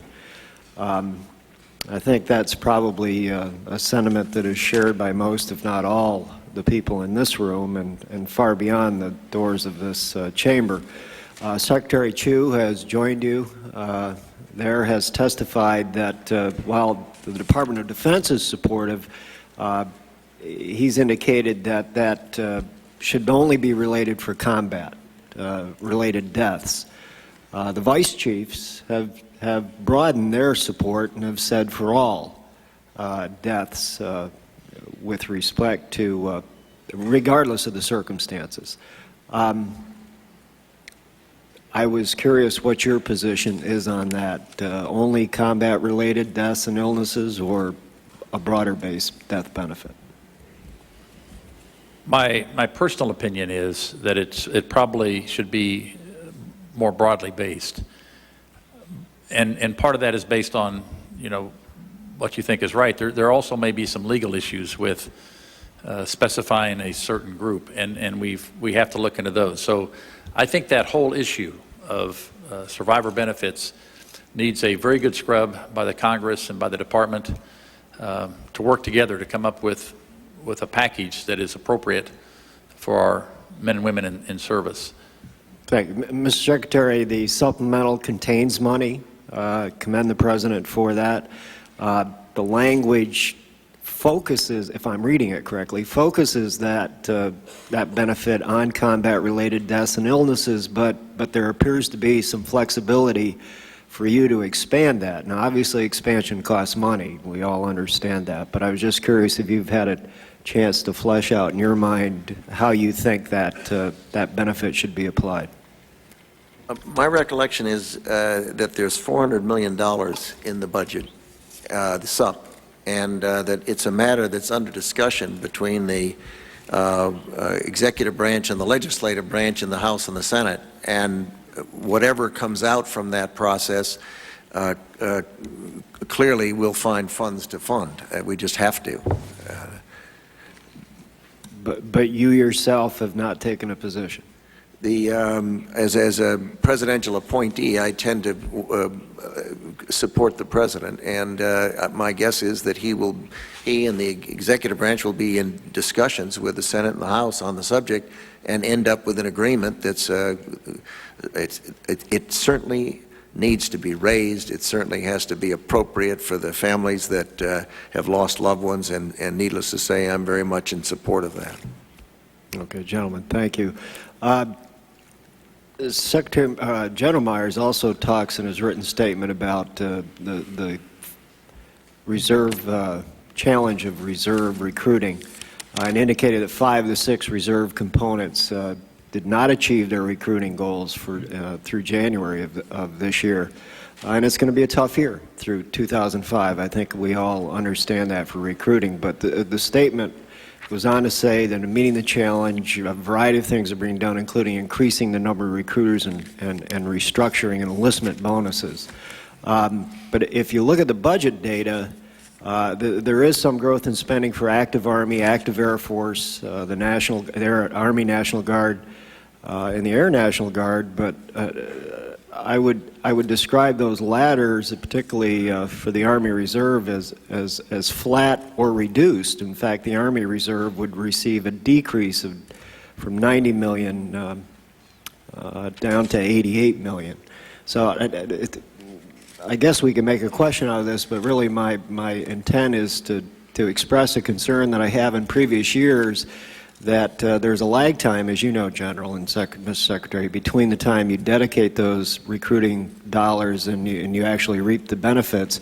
And I think we've got to do a lot better job in maintaining a higher level and a more consistent level in the recruiting and retention field. There's a tendency that when the numbers are good, we cut the allocations. I understand we have needs elsewhere.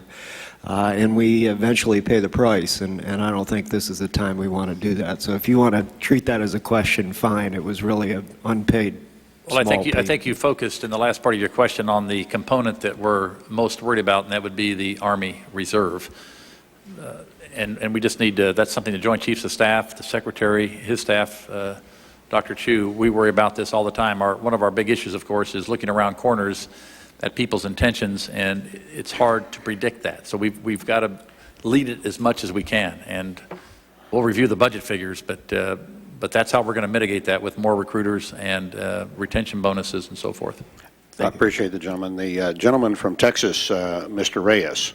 Thank you, Mr. Chairman, and Mr. Secretary and General, thank you for being here with us this morning. I have a question for each one of you, but the first one, Mr. Secretary, deals with what I think fits in the category where the system does not work.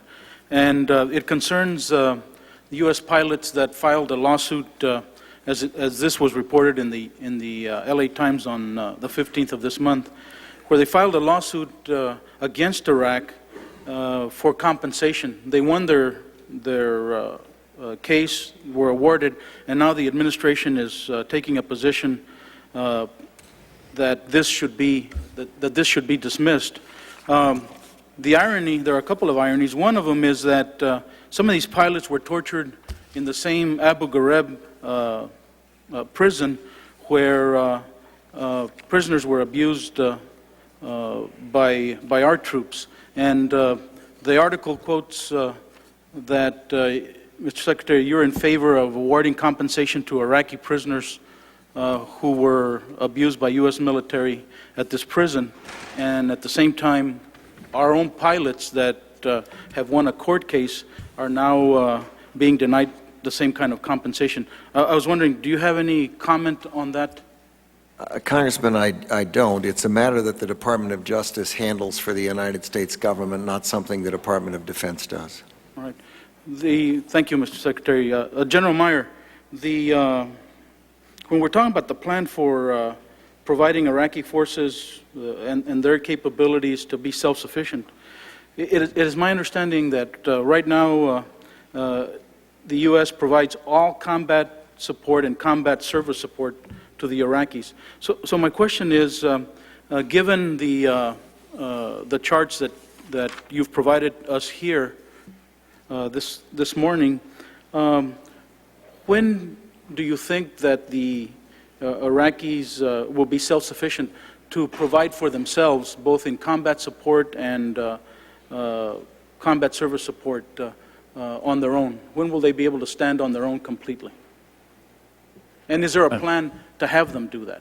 Absolutely. As was pointed out by General Petraeus and General Casey, and by General Luck when he came back with his observations, clearly one of the things that has to happen is that before those capabilities are developed in the Iraqi forces, we've got to support them with what we call the enablers, but to help them with command and control, to help them with communications, to help them with intelligence and their processes, and logistics support, as you mentioned.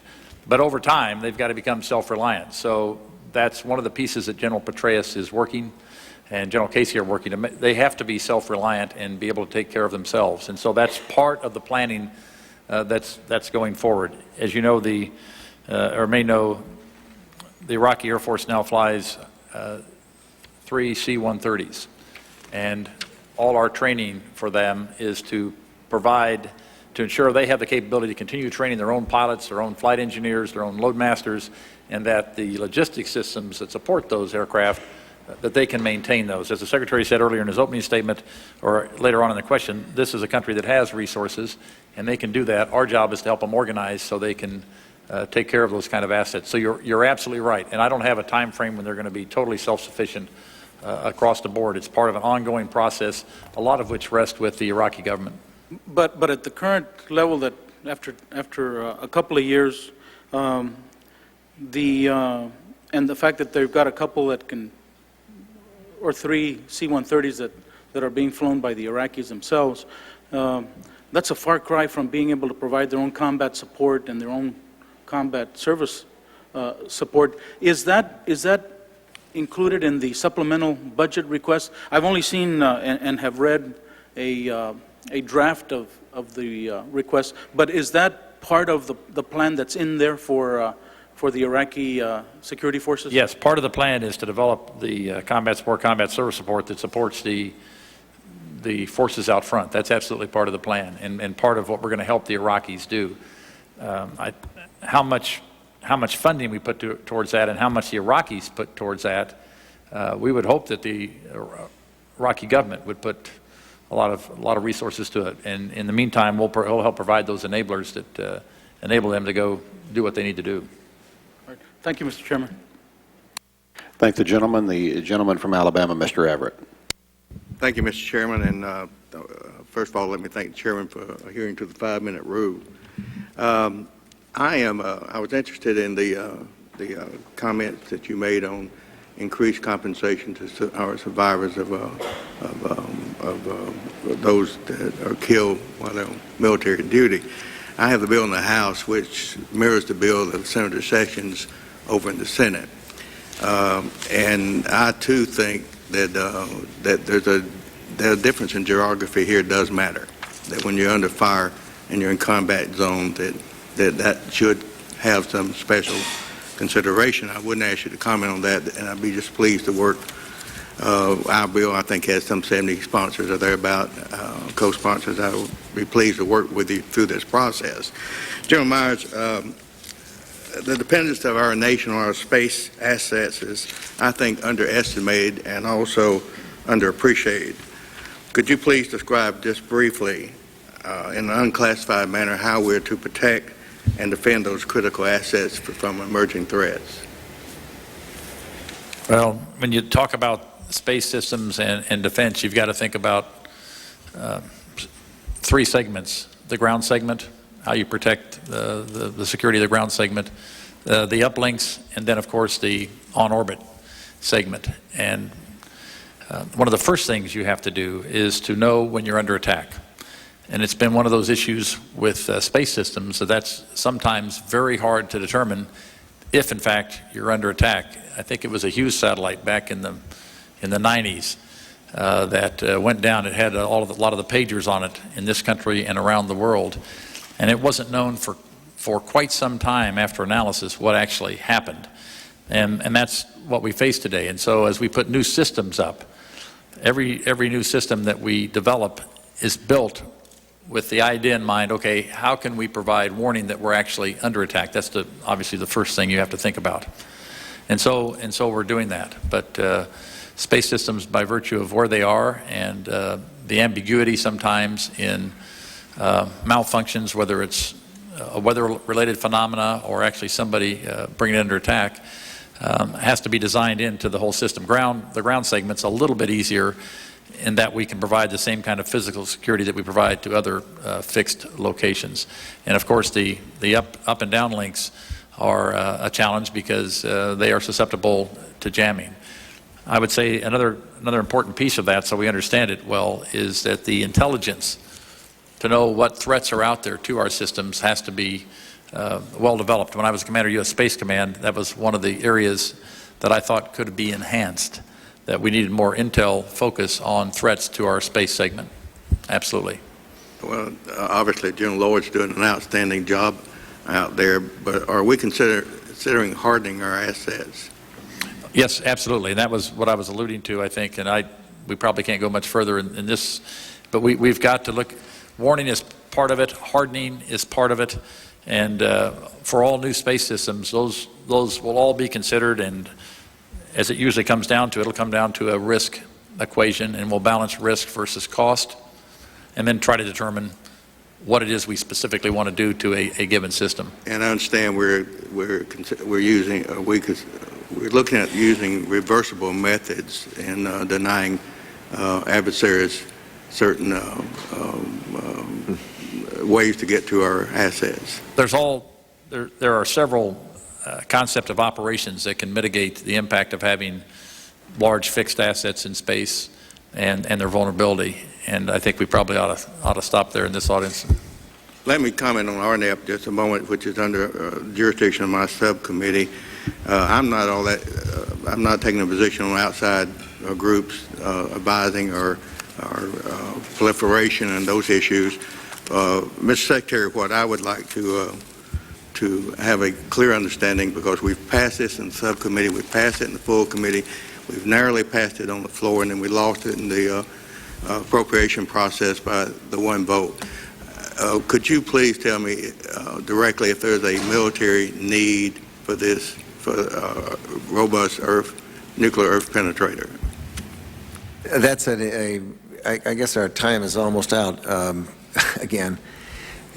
It is a question that's difficult to answer, because sometimes they say military requirement, and that's a formal process. There was no military requirement for military aircraft, for example. There was no military requirement for unmanned aerial vehicles until they came along. And so what I believe there is a need for the study, which is what we're talking about here, not a weapon. We're talking about taking existing weapons and doing a study to see if they can be reduced in their power, their lethality, to a level that's lower than the current weapons are, so that they might have the ability to penetrate the earth in a way that could help protect the United States of America. I think that it is clearly in our country's interest to do the study. Do you want to comment on whether there's a, quote, military requirement? You bet.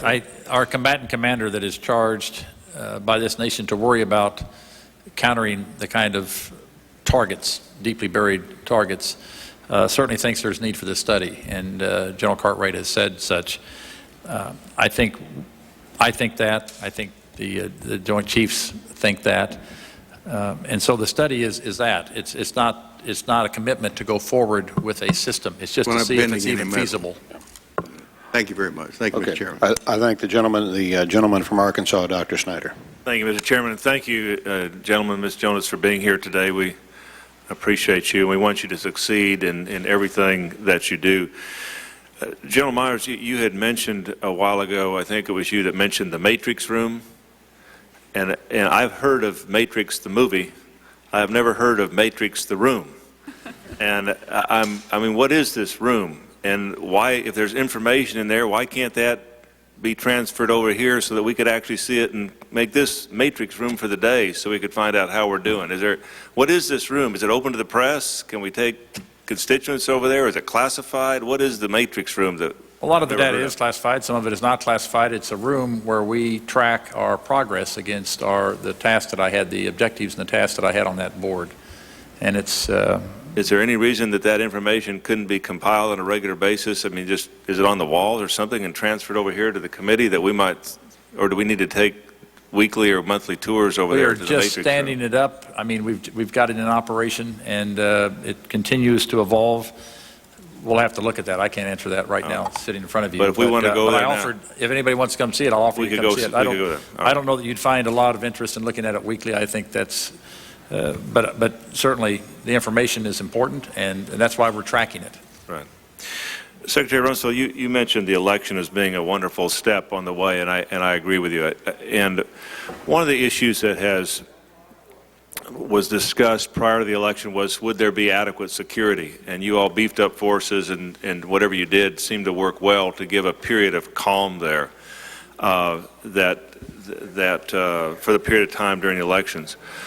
One of the issues that has gone on for some time has been whether there was an adequate level of U.S. forces in Iraq. Would you respond, if you will, to this question. It seems like you beefed up forces during the period leading up to the election, and that was successful, that there was less violent acts for a couple of week period there. Is that not evidence, and maybe still be evidence as we go forward, as we're looking for ways to achieve the success that we all want, that even now perhaps there should be higher levels of U.S. forces, since it did seem to work during that 2-week period around the election? That's a reasonable question for sure. We've basically had 17 brigades, went up to, I think, 20, 19 and a half or 20. 20, sir. Brigades during the period where we overlapped our troops for the election, as you suggested. It's not clear to me that the commanders on the ground said that's what they recommended, and we agreed. It's not clear to me that that is what led to the peaceful election period. If you think about it, the Iraqi security forces had the first perimeter and the second perimeter, and U.S. forces were standing back ready to be of assistance, but the Iraqi security forces deserve a lot of credit for the success of that. We're now at the point where we're planning to return the force, as the overlap is ending, back down to about 17 brigades in the period immediately ahead, and those forces will be returning home. I think the answer to the question is that it's part the military security situation, which is a function of the Iraqis plus the coalition forces. It's part the economic circumstance. It's part the amount of money that's flowing into the insurgents. Are they able to hire more criminals to do these things and buy more weapons? Right now, I'm told that access to some of those weapons is gotten more expensive, which suggests we may have been successful in capturing a lot of caches, and that they're no longer available to those people. So it's such a mix of things. I wouldn't want to tie a string from one to the other necessarily. General Myers, some time ago when we had a discussion here about Abu Ghraib and the things that had happened there, you made a public commitment here, I believe, that you wanted everything out on the open. I think your phrase was everything would be on the table. As you may know, there's now litigation, I think, involving a paper in Denver over trying to see records about or observe the criminal proceedings involving the death of General Mahoush. And in fact, I'm told that the legal documents contain your statement in which you make an affirmation to the American people that everything will be out on the table. It seems like everything is not out on the table, that we're still having to look through a glass darkly. The American people are to find out what happened, what's happening with these incidents that nobody wants and everyone wants to put behind us, remove the stain, I think Secretary Schlesinger had said. Is everything out on the table, General Myers? I'll start and I'll let Secretary Rumsfeld finish up. We've had, I think it's 15 investigations on the various aspects of detainee abuse, initiated by the Department of Defense or by Central Command or by then the Joint Task Force 7 in Iraq. Those have all been made available as they are completed. There have been over 100, well over 100 people that have been found guilty of various pieces and abuses that have been prosecuted under the UCMJ. So I think we have. When I made that statement, I can't speak for all the legal intricacies of newspapers suing for information that they may not be entitled to, and I don't know the facts in that case at all, so I can't speak on it. But every investigation that we've done has been made available. Every bit of information that I know of has been made available, and I think I'll let the Secretary finish that. And before I do, let me just correct the record. I think it was Congressman Skelton said I was from Kansas, but I was born in Missouri, and that may have been the reason that when I said metrics, you thought I said matrix. But I don't know about a matrix room, and I don't know about matrices. I do know about metrics, and that's what I was referring to. So maybe my accent threw you off. Apologize. Well, maybe Dr. Snyder saw the movie Metrics. Who knows? I didn't understand the movie either. I thank the gentleman, and if there's additional answers, I would ask our witnesses to provide those for the record. And the gentleman from North Carolina, Mr. Jones. Mr. Chairman, thank you very much, and I'll be very brief, but I've got 2 yes and no questions for the Secretary of Defense, and I appreciate a yes or no answer to these 2, and then I've got a question for an answer. Prior to the war in Iraq, did David Wormser head a group known as the Policy Counterterrorism Evaluation Group, yes or no? I'm afraid I didn't hear the first part of your question. Prior to the war in Iraq, did David Wormser, and I guess that's the way you pronounce his name, did he head the Policy Counterterrorism Evaluation Group? Have you ever heard of that? A yes or no, and if you don't know, I would appreciate an answer. I have no idea. Okay. Prior to the war in Iraq, did the Department of Defense have a financial relationship with the Rendon Group, R-E-N-D-O-N Group? Yes or no? I don't know. Okay. Mr. Chairman, I would like to ask on that if I could get an answer, a yes or no, and also would like to ask for the record. Sure, we can get those answered for the record. That we have an explanation of the relationship if there was one. Okay, if you can answer those for the record, Ms. Secretary, that'd be fine. Fine. Mr. Secretary, you shared a quote with us from Lincoln. I want to share one with you. To care for him who shall have borne the battle and for his widow and his orphan. That was Lincoln's second inaugural address, March 4th, 1865. I want to share with you a quote from Mr. David Chew. Congress has gone too far in expanding military retiree benefits. I would hope, I believe you are a very caring and sensitive man, and I mean that most sincerely. But that statement by David Chew was very insensitive. This past Sunday in the Raleigh, North Carolina paper, it's a large front page article of a soldier who returned from Iraq. He's lost both legs above his knees. He's lost an arm. He returned back to a young wife and a young child, 4 or 5 years old. He cannot even play games with his daughter anymore.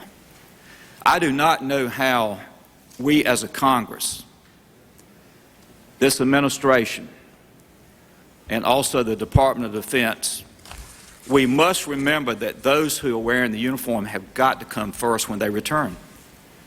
And for Mr. Chew to make that statement, I want to very quickly, again, I want to read what a retiree said. I wonder if Mr. Chew ever considered how hard it was at Normandy, in the jungles of the South Pacific, or the freezing battlefields of Korea as he sits in his office and degrades those old warriors seeking benefits they earn. I guess my question to you, have you had a conversation with Mr. Chew about his statement? No, I have not, and nor have I seen the statement that you've quoted in the context that it might have been included. I know David Chew. He's sitting behind me. He's a person who has worked with great dedication for this country, and he is involved deeply with programs for the severely injured service members, for families of severely injured service members, for families of those who have fallen, and he has been the point person in the department for a whole host of things that reflect a sensitivity and a concern and an understanding and a respect for those people. I believe that, Mr. Secretary. I would ask you to have your staff to get you a copy of the interview he gave to the Wall Street Journal. And if that was taken out of context, I would understand. But I truly believe that the misunderstanding, if it was a misunderstanding, or maybe Mr. Chew didn't clarify his comments. For those of us who serve districts with retirees and military vets, I have over 61,000 in the 3rd District of North Carolina. Mm-hmm. This president, who I supported and still support, is recommending in his budget a 14% increase in what I call foreign aid. It's under the title of International Affairs. And yet there are also recommendations for a reduction in cuts in veterans' benefits. If we're going to ask these brave men and women to put the uniform on, to go give their life in Iraq and Afghanistan, and over 10,000 have returned without limbs or other injuries, then I hope that we as a Congress, in a bipartisan way, Republican and Democrat, and the administration at this time Republican, we will show that we truly care for those, as Lincoln said years ago. And I hope that you will look into the interview with Mr. Chu, and if by chance the interview is accurate, you would please make a public statement regarding that interview if it is accurate. Thank you, Mr. Chairman. If I could just make a comment, I'm not familiar with the cuts you're referring to, but I have some familiarity with the increase in what you called foreign aid, and I mentioned it in my opening remarks.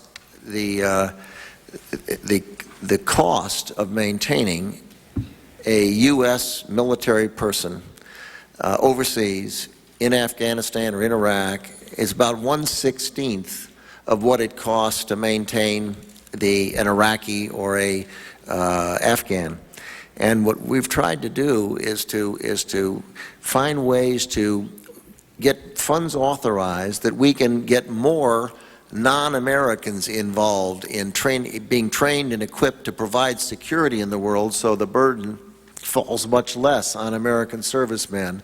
And I hope that the members will take a careful look at that, because I think from the standpoint of our country, it's money very well spent.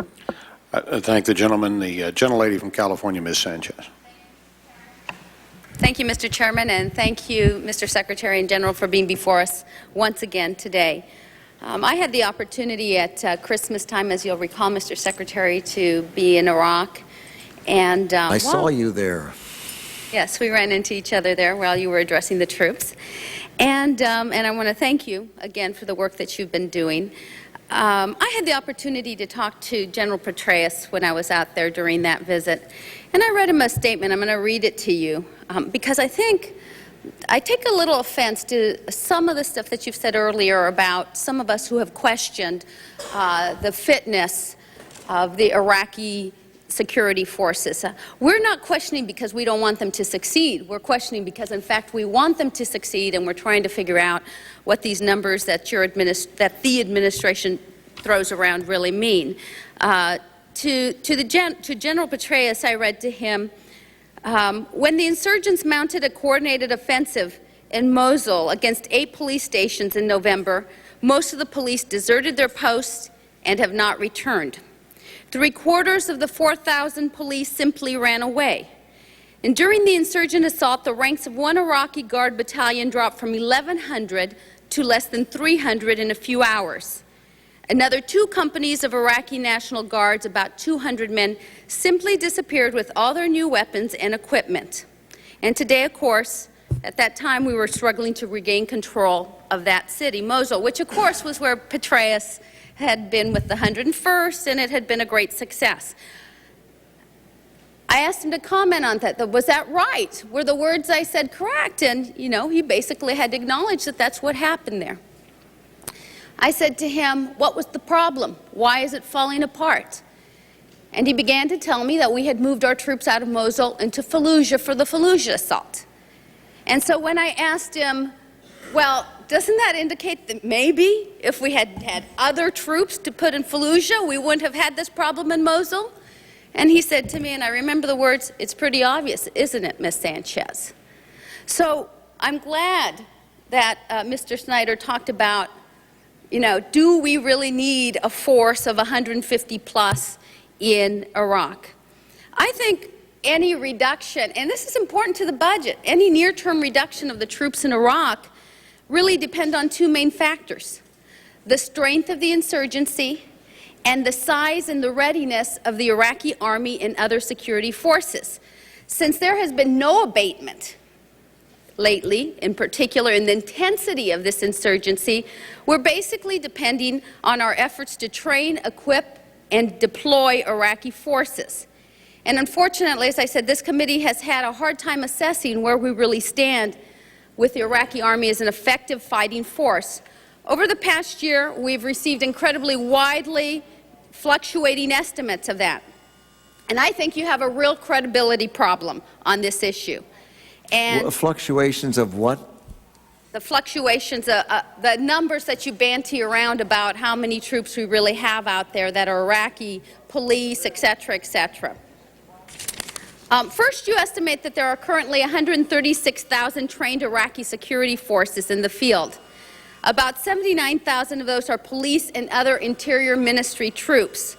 While the police play a role in counterinsurgency, they are not organized, trained, or equipped to engage in combat operations. We rely mainly on the Iraqi Army and the National Guard to take the lead in counterinsurgency fighting, not the police. Isn't that right, Mr. Secretary? Mr. Secretary, before you answer that question, let me advise my colleagues that we've got a 15-minute vote. Because we've got a time crunch and we want to get our members in questions out, we're going to keep going. I know Ms. Tauscher and Mr. Hayes are next, and we'll go right down to the last few seconds on the vote, and we will keep going. I'll have Mr. Saxton coming back, and we'll keep the hearing going. So if you're in line to ask a question, if you get over and vote right now and get on back, you'll be queued up. Thank you. Okay, I'll try to answer rapidly. First, there's no question but that incidents like you describe have occurred. They've occurred in militaries across the world, and they happen. I think that fewer of them have happened lately, and they're getting better. Second, you're correct that the strength of the insurgency is one part of the equation. The other is the capability and the numbers. It's not just numbers, but capability of the security forces. And plus the progress on the economic and political side. I think it's important to keep those things in mind because they are going to affect the intensity of the insurgency. Third, in the materials we provide you, there are, I think, 12 or 15 different categories. There are police, civil intervention force, emergency response, border enforcement, highway patrol, dignitary protection, special police commandos for the Interior Department, Army, National Guard, intervention force, special operations, Air Force, Navy for the military. Now, you say we bandy around numbers. They're not my numbers. I don't invent them. They come from General Petraeus. Could you move your head just a little bit? Thank you. If you look up there, I meant your whole body. I didn't mean just the head. If you look up there, what you'll see is that the numbers originally, as I said in my remarks, included site protection people, and that dropped it by about 70,000. We originally talked about on duty only, then we changed it and said trained. Then we took the site protection out. This has all been perfectly transparent to everybody. There's no bantying at all. And now we're saying trained and equipped just in the Ministry of Interior and Defense. They are Petraeus's numbers. Third, fourth. I have Petraeus's numbers. They're different than your numbers, by the way. Well, what's the date? They aren't different because these came from Petraeus. He may have two sets of numbers, but they are not different if the date's the same. The date on my paper here is February 14th. What's yours? December 20th. Not surprising there's a difference. But the difference is different in different categories, not in the same. If the gentleman will hold on for a minute. The gentlelady's time is up, and we're going to try to knock out a few more questions here before the Mr. Chairman, I'm going to finish, if I may. Time, Mr. Chairman. Okay, Mr. Secretary, if you can wrap up fairly quickly. I'd like to just finish the last thought. General Petraeus is in charge of the training and equipping of Iraqi security forces. And General Casey and General Abizaid are the ones who advise us as to what the force levels ought to be in the country. And it appears that General Petraeus doesn't agree with them, and that's fine. I'm sure other people don't agree with General Casey or General Abizaid. But I take my advice from on this subject from General Abizaid, General Casey, and General Myers and General Pace, and all four of them think we have the right size force. Thank you. Well, I talked to General Petraeus last Wednesday night on this very subject, and I don't think he would disagree with the force levels we have there and that the Secretary mentioned earlier. I think he's in agreement with General Casey and General Abizaid. I thank the gentlelady. I'd like to indulge you with more questions, but if you can make them for the record. We have a number of members. We're about halfway through the hearing here, and we're going to have we have a fairly limited amount of time to get finished. Gentleman from North Carolina, Mr. Hayes. Thank you, gentlemen, for coming and for your assistance in support of our men and women in uniform. We have a very serious situation as it relates to the budget with 90 C-130Es and potentially H models about to go out of service. 18th Airborne Corps and the 82nd Airborne Division are in danger of becoming the 82nd Infantry, and I'm concerned about that. As it relates to the budget and the supplemental, it seems very reasonable to me to take money, and you very appropriately said, Mr. Secretary, you've got needs in there, as Walter referred to, but there's other money going to the UN and other places. We've been very generous with tsunami relief, both the public and the government. We've got to have that money, in my opinion, to get those C-130s back. The inspections occur. We've still got old airplanes. It relates to the tanker situation. We've got to have the platforms that the modularity and other transformation that we all want to see has a delivery component to it. Could you tell me what we can do and how we can move that money out of some less important things into making sure we've got the platforms for our folks? I think, Dick Myers, if I'm correct, the C-130J is being reviewed. It is being reviewed, correct. Being reviewed, and that's good, but that's still 2 years out if you make the right decision. No, it's being reviewed right now, and we may come back with an amendment to the budget with respect to C-130s. That's correct. But that won't get us enough quickly if these airplanes can't go back to flying to solve that problem, will it, General Myers? Well, if you have an issue with a particular model of an airplane, there's no quick fix. And so I think my understanding is the Air Force is evaluating the models to see if they can be fixed. I think some probably can. Some may be, it may be not cost effective to try to repair the wing boxes that are showing this fatigue and this stress.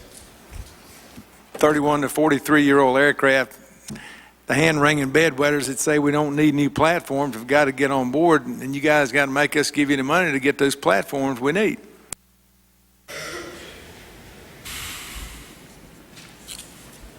I would only mention, Congressman Hayes, that part of the mobility capability study that's going to complete will also address the intra-theater lift requirement, which gets into systems and platforms like the C-130, and that will help address the issue you're talking about, which is absolute numbers and what's the right number. And of course, C-17s get them to theater, and we've got to have the C-130s for training on this side and delivery in theater over there, so please put the heat on it. No, both those platforms and the C-130 in particular are working really hard right now. You bet. We count on them. Thank the gentleman, and I thank him for the brevity of the question. And the gentlelady from California, Ms. Tauscher. Mr. Secretary, General Myers, Mr. Secretary, I have things I agree with you and don't agree with you on. I certainly think we all agree that we have the finest military force in the world and that they are a constant source of pride for all Americans and for people around the world, and I'm happy that the election in Iraq went off without any kind of cataclysmic issues, and I hope that we find in the Shia a gracious winner and that we have an opportunity to get that government stood up as soon as possible. Where we don't agree consistently is on this issue of the supplemental. I'm really concerned that the Pentagon's decision to rely on the supplemental to fund operations in Iraq and Afghanistan, which I consider to be, in Iraq's case, a war of choice, is basically funding a war of choice on borrowed money. And we have a lot of issues. I think that there's bipartisan concern that the use of these supplementals to fund existing operations just isn't kosher. We have, for example, the whole issue of modularity, which right now in the budget you say should be paid for in supplementals in 05 and 06. We know exactly what we're doing. It's all pretty predictable. I don't know why we can't budget for them now, and I guess sometime in 07 we're going to start to put them in the budget. But can you tell me, how is modularity an emergency item? I think I can. First of all, it's not a Pentagon decision. It's a decision that's made with the Executive Branch, OMB, and the Congress, and the Appropriations Committees and the Authorization Committees. It's not the Pentagon and it's not me, and your characterization of it was imperfect. That old Rumsfeld talking to me now? The second thing I would say is, I think so. I think it is, yes. Much prefer new Rumsfeld. No, you don't either. No. On the modularity, that's complicated, but the reason it has to be in the in the supplemental for the first period is because, unlike what you said, that it's all clear and we know what we're doing, the answer is we don't. It is in its early stages, and we're doing the first pieces, and the first pieces are in fact done. But to actually project out and know with certainty what the effect of all of the things taking place in the Army will be, we can't know that yet. Simultaneously, they're going to a more modular system, increasing from 33 to 43 combat brigades, rebalancing the Guard and the Reserve, and there are too many moving parts to have certainty on it, and we just don't. If the gentlelady will indulge us here, Mr. Meeks, if she'll give him a little time, can get his question in before the vote. That would be great. Why don't we talk about this, we'll correspond. Appreciate the gentlelady, the gentleman from Florida, Mr. Meek. Thank you, Mr. Chairman. Thank you, Secretary. It's just a couple of things. Well, first of all, I was called on recently. As you know, this month is Black History Month, and I've been called on by quite a few people to talk about African Americans in the military. And I can tell you that I was posed a question back in my district of how many four-star African American generals do we have now in the military, and I was shocked to find out, especially in the Army and in the Marines, there are none as it stands now. Maybe you may have other additional information. Also, there are no 3-stars. And I believe that out of the 32 in the Army, there's a number of, I think that there's a, somewhere in the neighborhood of 1 or 2. There are only 2 3-stars that are in the Army right now. That's something that I would recommend possibly if you can get back to me on to let me know a little bit more about and how the military is working on that. You answered one of my questions earlier. I know General Myers steered about Abu Ghraib because you know that's one of the concerns. And as Secretary, I also want to commend you on following through when you came to the committee at a very difficult time for not only for Americans, but also for our country and the coalition forces when we had discussions about not only your future in the Department of Defense, and that you said you were considering it, and later to find out watching one of my favorite shows, Mr. Larry King, that you did offer the President to move on and allow someone else to lead. And I just want to say I know that was a difficult thing for you to do, and I just want to let you know as a member of this committee, I appreciate the fact that you did give the President that option, and he decided to continue to move forth under your leadership. As it relates to the insurgency in Iraq, I recently did travel over and had an opportunity to talk with many of the generals over there. I'm very concerned about the question of, and I'm going to have to run and vote, the question of, are we allowing the insurgency to keep us in the fight? We say we don't want to start talking about dates. We say we don't want to start talking about turning parts of Iraq over to Iraqis totally so that we can start taking down our numbers in Iraq. But I'm afraid that we're getting into, we can't let the terrorists win, and we'll end up being there for a number of years and not having the Iraqi forces take on the responsibilities that I think they should be taking on more sooner than later, and the training has a lot to do with it. So that's pretty much where it is. The first part was a statement. I know you probably didn't come prepared. I can give you a quick answer. Thank you, sir. 2 4-star African-American just retired, General Ellis and General Lyles, I believe. One was Air Force, one was Army. General Ward, who just was appointed by Condi Rice to assist with the security in the Middle East with the Palestinian Authority, is an African American.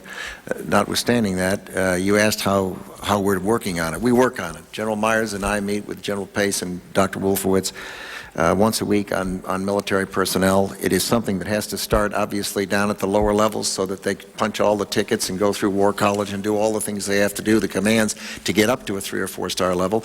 And the fact of the matter is there aren't as many African American or Hispanic senior officers as there ought to be in the military, and it's something we recognize. The military has to be representative of the country if it's going to be successful. Let me just add, as you know, Mr. Meek, there is no institution in this country, I don't believe, that promotes on merit as much as the Department of Defense does. So if you can do the task, you can get promoted. Two, let me ask you, with African Americans, we need your help. When you speak to groups, encourage them to come into the military service. Encourage them to make long commitments that some don't want to make in terms of pilot training and other fields where they can rise to leadership positions. It's just so important, and your influence there would be incredibly important. Mr. Chairman, I'm going to run and try to make this vote, but let me just say, I mean, you had me at hello on that question, but as it stands to right now, I mean, as present, because of recent departures, I mean, that's what it was reported as we were preparing as it relates to 4 stars. And I just was receiving a BlackBerry as I'm talking to you because my staff didn't know I was up this early. They tell me that you are looking and interviewing 2 and 1 stars right now, going that far down to bring the diversity numbers up. And I think that's important to the future recruitment efforts and talent that we want in our military. Thank you, gentlemen. Thank you, Mr. Meeks. Mrs. Davis. Thank you, Mr. Chairman. And Mr. Secretary, you know, our men and women are doing a fantastic job in Iraq and Afghanistan, and we're really concentrating hard on the global war on terror right now. But while doing that, it seems to me that we're concentrating so much of our efforts on that perhaps we're making relatively short-term budget concessions, such as cutting ships, cutting aircraft at the risk of sacrificing our long-term national security. One, I'd like to know what your assessment is of that, if you think we are putting our men and women and our national security at risk by some of these short-term decisions. And two, the recent PBD release and budget proposal appear to signal a shift in the underlying assumptions of our strategic defense structure. If the QDR hasn't started and won't start until March of this year, was the decision to cut the FA-22s and to cut shipbuilding, our carrier fleet, from 12 to 11. Why was that decision made? And it was made before the analysis even begins, let alone before it's completed. So my question to you is it not fair to say that our budgetary decisions are driving and taking precedence over our strategic preferences, and are we not putting our future at risk? That is always the $64 question year after year. Resources are finite. We always know that. It's not unlimited. Choices have to be made. Priorities have to be established, and they are. In this budget, the Department of Defense got a sizable increase of something like $19 billion. What is it, 4.8% increase, unlike other departments and agencies. In direct answer to your question, the war is not doing that. The war is being funded separately. And so it is not squeezing out the future. It's simply a matter of having to make the kinds of choices that have been made for decades in this country. With respect to the FA-22, the answer is that the review is going to take place in the quadrennial defense review. The buy is continuing through what, 07, 08? And it's up to, I think, 176 or 179 aircraft. And the question is, do we need 2 wings or 1 wing or 1.5 wings? And it's going to be reviewed. And it's a serious matter. It's an excellent airplane from everything I've been told. And that thought and analysis that needs to be done about what will be the air circumstance of our country in the next 5, 10, 15, 20 years is a serious question. And these are enormously expensive aircraft. What are they, $250 million apiece? $257 apiece, so it's not like they're cheap. Well, before the time runs out, I'm really interested very much so in the carrier fleet. And I understand that the defense budget has gone up considerably, but for the last several years, shipbuilding is continuing to go down in a steady decline. I understand we always talk about capabilities, but with all due respect, you could have ships with all the capabilities in the world, but they can only be in one place at one time. Well, let's talk a little about that. I've been enormously impressed with what the Navy has done, Vern Clark and Gordon England.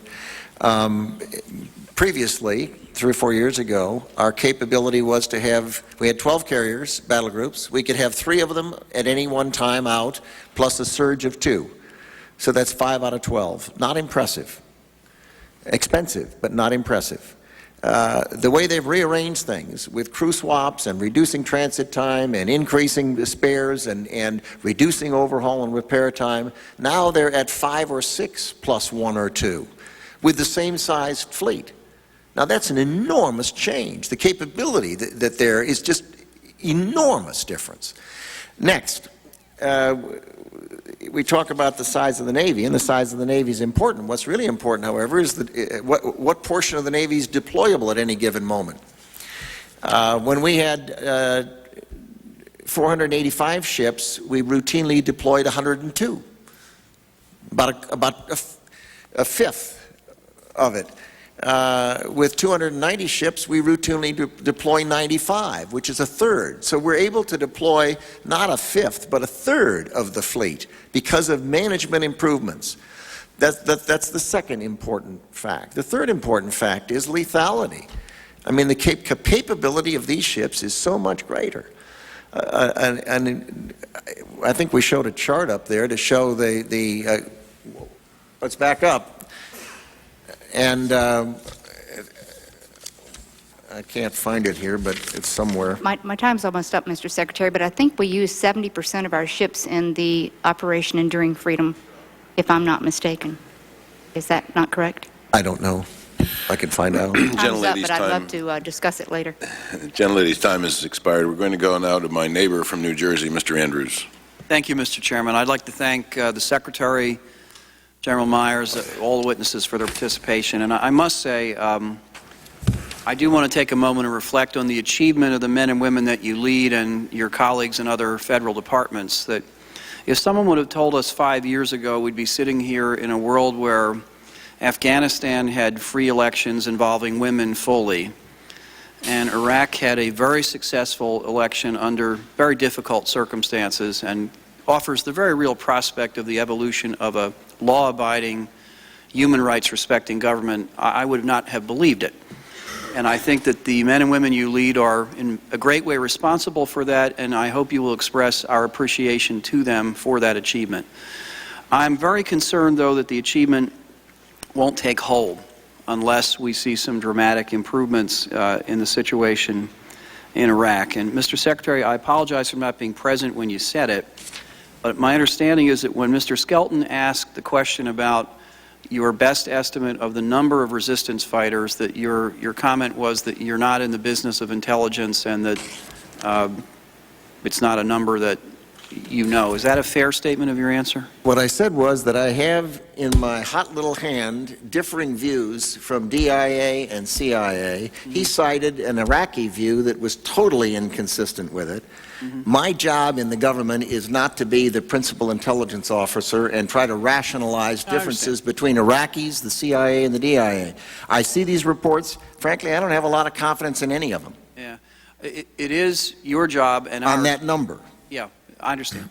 It is your job and it's our job with you to determine whether we have the forces that are sufficient to suppress the resistance, to transition to an Iraqi force, and to build the civil society that's needed there.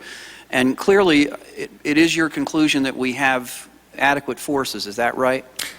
Absolutely, or we'd have some other number. If the General Myers and General Casey and Abizaid and the President concluded that the number was wrong, we'd change it. We've said that. Is the size of the force then predicated upon the worst case set of intelligence numbers for the size of the resistance or something else? It's as I've indicated, I think you have to look at the political progress, the economic progress, and the nature of the insurgency, and then balance the security forces against that.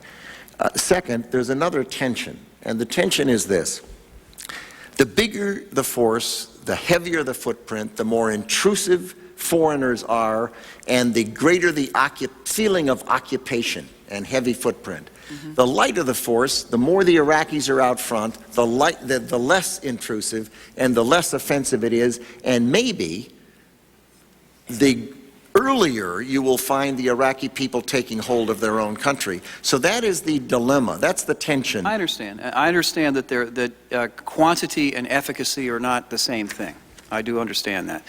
I have a question that leads to a few years down the road, it is no one's desire, I'm sure, that we would be engaged in a full-scale conflict in another hotspot in the world, Iran, North Korea. No one desires that. No one plans for it. I don't think anybody wants it. If, however, we were to find ourselves in such a situation, and if we still had the force deployment we do in Iraq 2-3 years from now, if you take into account the modularity gains which you are anticipating, 43 active duty brigades and the active service by the end of fiscal 07, is that enough? Would that be enough for us to have the force size that we presently have in Iraq and have a force scaled to do the job that might need to be done in an Iran or North Korea, or is it insufficient? We evaluate that periodically. And as I said in my opening statement, we can handle the tasks that are outlined in the National Defense Strategy that this country expects its military to handle. So, in short, yes, if there's another situation, let's say on the Korean Peninsula, Right. U.S. forces can respond and deal with that situation. But is that assuming that the modularity process works, the modernization works, and that's what frees up the skill sets that you need, or is that assuming greater use of Guard and Reserve or greater end strength? What's that assumption based on? Well, there are several assumptions that would go into that. One is that we would shift some of the strategic lift to move forces to the Pacific, and we'd have to potentially mobilize some reserve components that have been mobilized once in the last several years, of course. But if we had two conflicts like that, that's what that's what the reserves would want to do themselves. That'd be a very serious situation.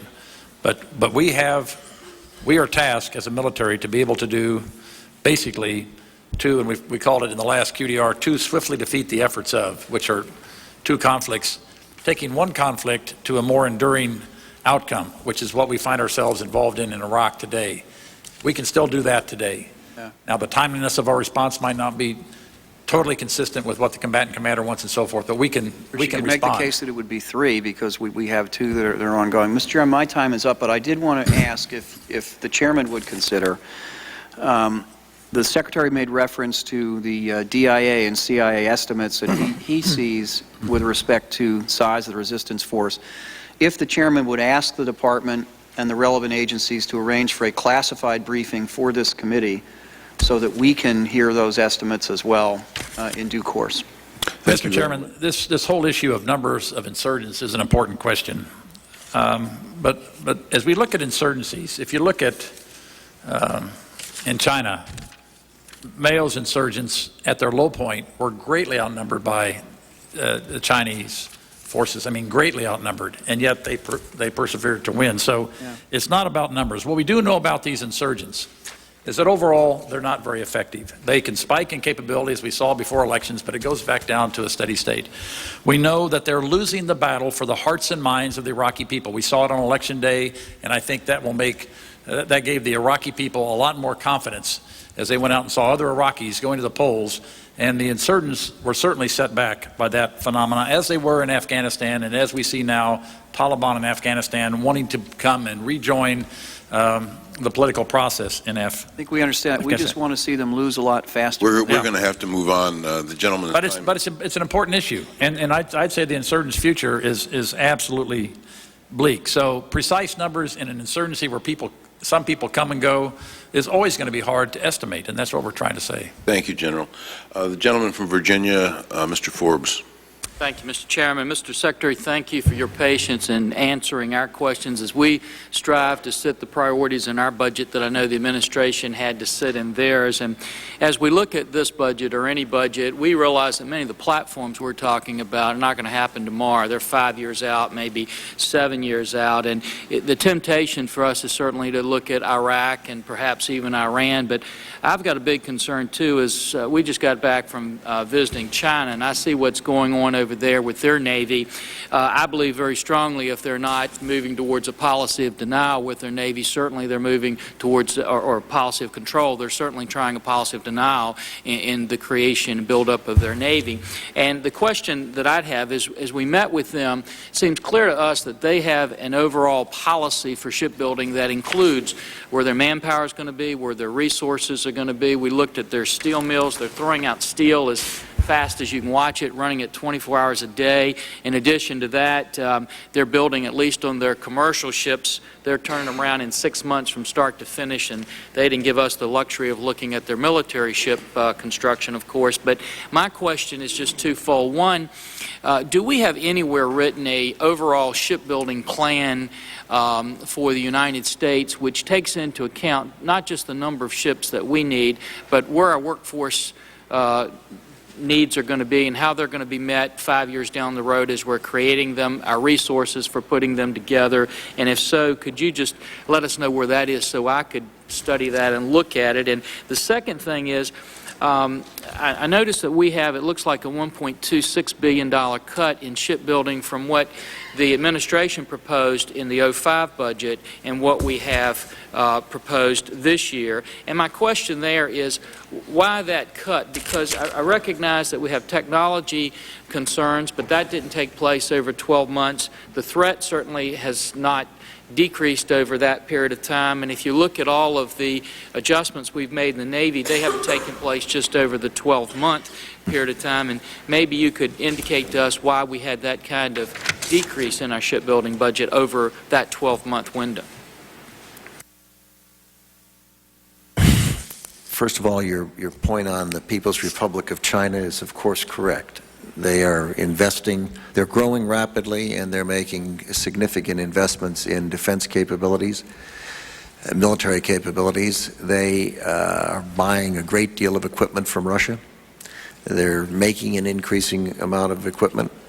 It's more advanced technologically. They're actively trying to get access to European technology by getting the arms embargo ban lifted from the European Union, which it looks like the European Union is along the track to do at some point.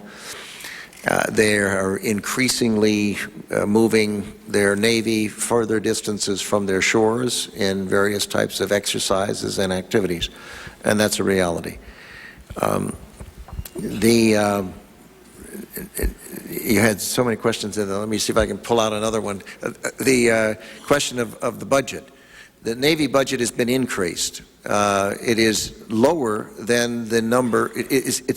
And the request we're making is higher than the authorization last year. Is that not correct? That is correct. Mr. Second, Secretary. it is below the number that was in the budget for 07 last year. Yes, you started to. Just that maybe I have wrong figures. I was just given figures of $9.96 billion for the 05. Could you speak up a little bit? I can't hear you. I was given figures of $9.96 billion for 05, and then we had $8.7 billion in the 06 budget, and maybe I have wrong figures on that, so maybe I'll look at whatever figures that you have. And that's for shipbuilding that I'm looking at specifically. Oh, just for shipbuilding. I don't have that number. I was talking about the United States Navy, but. Sir, we are down a bit in the shipbuilding account, and primarily it was a change in plan from the 05 enacted level. We're down 2 ships. Primarily, the Congress asked for a gap ship in the LCS, Littoral Combat Ship, so that was slipped a year, and the TAKE slipped a year. And Mr. Chairman, my question, and again, if you don't have the information now, if you could just get it back to me, but it's my understanding that from the administration budget, not what we authorized, but the administration budget a year ago was $9.96 billion for shipbuilding, and this year it's $8.7 billion. And if those figures are wrong, I stand to be corrected. But my question was, what happened in the 12-month period of time? Because we're looking at 5-year projections and 7-year projections. What happened in 12 months to lead us to want to reduce the shipbuilding budget by approximately $1.26 billion? Sir, you may recall that we got congressional direction to slip one of the ships, a so-called gap year for design. So that would have counted for one of the ships. The other thing that happened, while the Navy budget, I believe, is up from year to year, last year to this year's request, the projection from last year for this year was higher than we're coming in requesting. And the reason for that, obviously, is because the President looked at the total budget and the deficit, made a judgment, and decided to increase the Defense Department's budget only $19 billion instead of some larger number that had been projected. As a result, the services and the department went down and took a look at their circumstances, came back up and said, given the figure we're now planning on, we still have an increase. All the services have an increase, but it's a smaller increase than they'd hoped, and therefore they had to make some adjustments in their budget, and that may have been a factor as well. Mr. Chair, my time's out, but if you could also, on the shipbuilding plan, at some point in time, just submit that answer to the record for us, and I know I'm out of time. Sure. Thank you very much. Thank you. Mr. Forbes. I know that we're all anxious to ask these questions, but I just keep in mind that the Secretary's time is limited. And also, the Chairman left me strict instructions about this 5-minute rule. So we've also have to be at the Senate at a fixed time, and that means we're going to have to get out, get lunch, and get over there. So 1 o'clock's about a hard stop for us. Thank you. Mrs. Davis. Thank you, Mr. Chairman, and thank you very much to Mr. Secretary and General Myers for being here. I want to assure you that there's great interest in the long-term plan for shipbuilding on both sides of the aisle. At the Navy Marine Caucus yesterday, we spoke about this, and we also talked about the capitalization and how we find more sensible ways to do that. And I think we're going to be searching for better ways that the Congress can work with the administration to do that, and certainly with our leaders in the Joint Chiefs. I wanted to just pick up for one moment on the comment that my colleague Mr. Jones made, because I did have an opportunity. Red light. You've given us a red light before you've even asked your question. How can that be? How can that be, Mr. Chairman? Do I have a red light already? No, ma'am. You're fine. Thank you, Mr. Secretary, for bringing that to my attention. Appreciate it. Now it's green. All right. Okay. I wanted to comment just very briefly on the comment that my colleague Mr. Jones made earlier in response to the article in the Wall Street Journal in which Dr. Chu was quoted. And I did have a chance to ask Dr. Chu in a hearing about that comment, and he had an opportunity to clarify it. But I just wanted to suggest that there's a firestorm out there on that. And it would be very helpful, I think, to further clarify for the American people and also for our veterans. They are concerned, and it might be, and Mr. Chairman, I know I had suggested this earlier, that at some point perhaps bringing the Veterans Committee and the Armed Services Committee together to work together so that we don't make the kind of calculations or statements that pit one against the other. We have veterans benefits, very, very important. We also have great needs in our national security, and I think that we need to address those in a reasonable fashion that don't put people in a position of being very concerned that we're putting one above the other.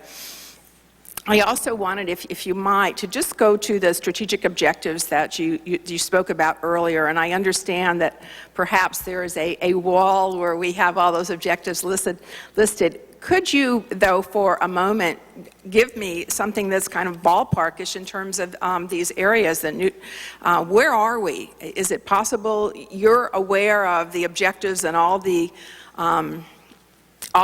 issues that go into that, the metrics, if you will, but can you be more specific with us today in this hearing about where we are? 0 to 5, where are we in neutralizing the insurgents, ensuring legitimate elections, et cetera? Would you be able to go through that and be a little more specific about where we are, and perhaps if you could also be where we are a year ago? Were we further along in some areas?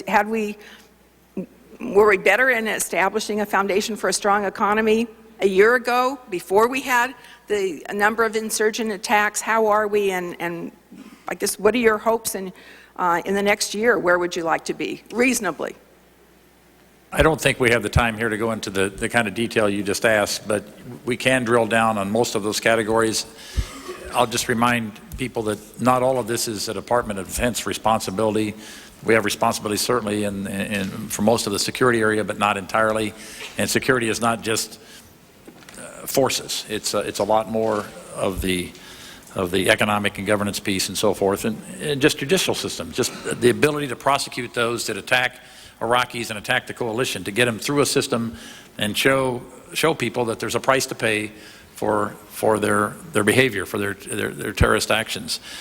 We can go down in some of those categories. In general, we're certainly better off than we were a year ago. In terms of almost all those categories, we're now nowhere near where we need to be in most of those categories either.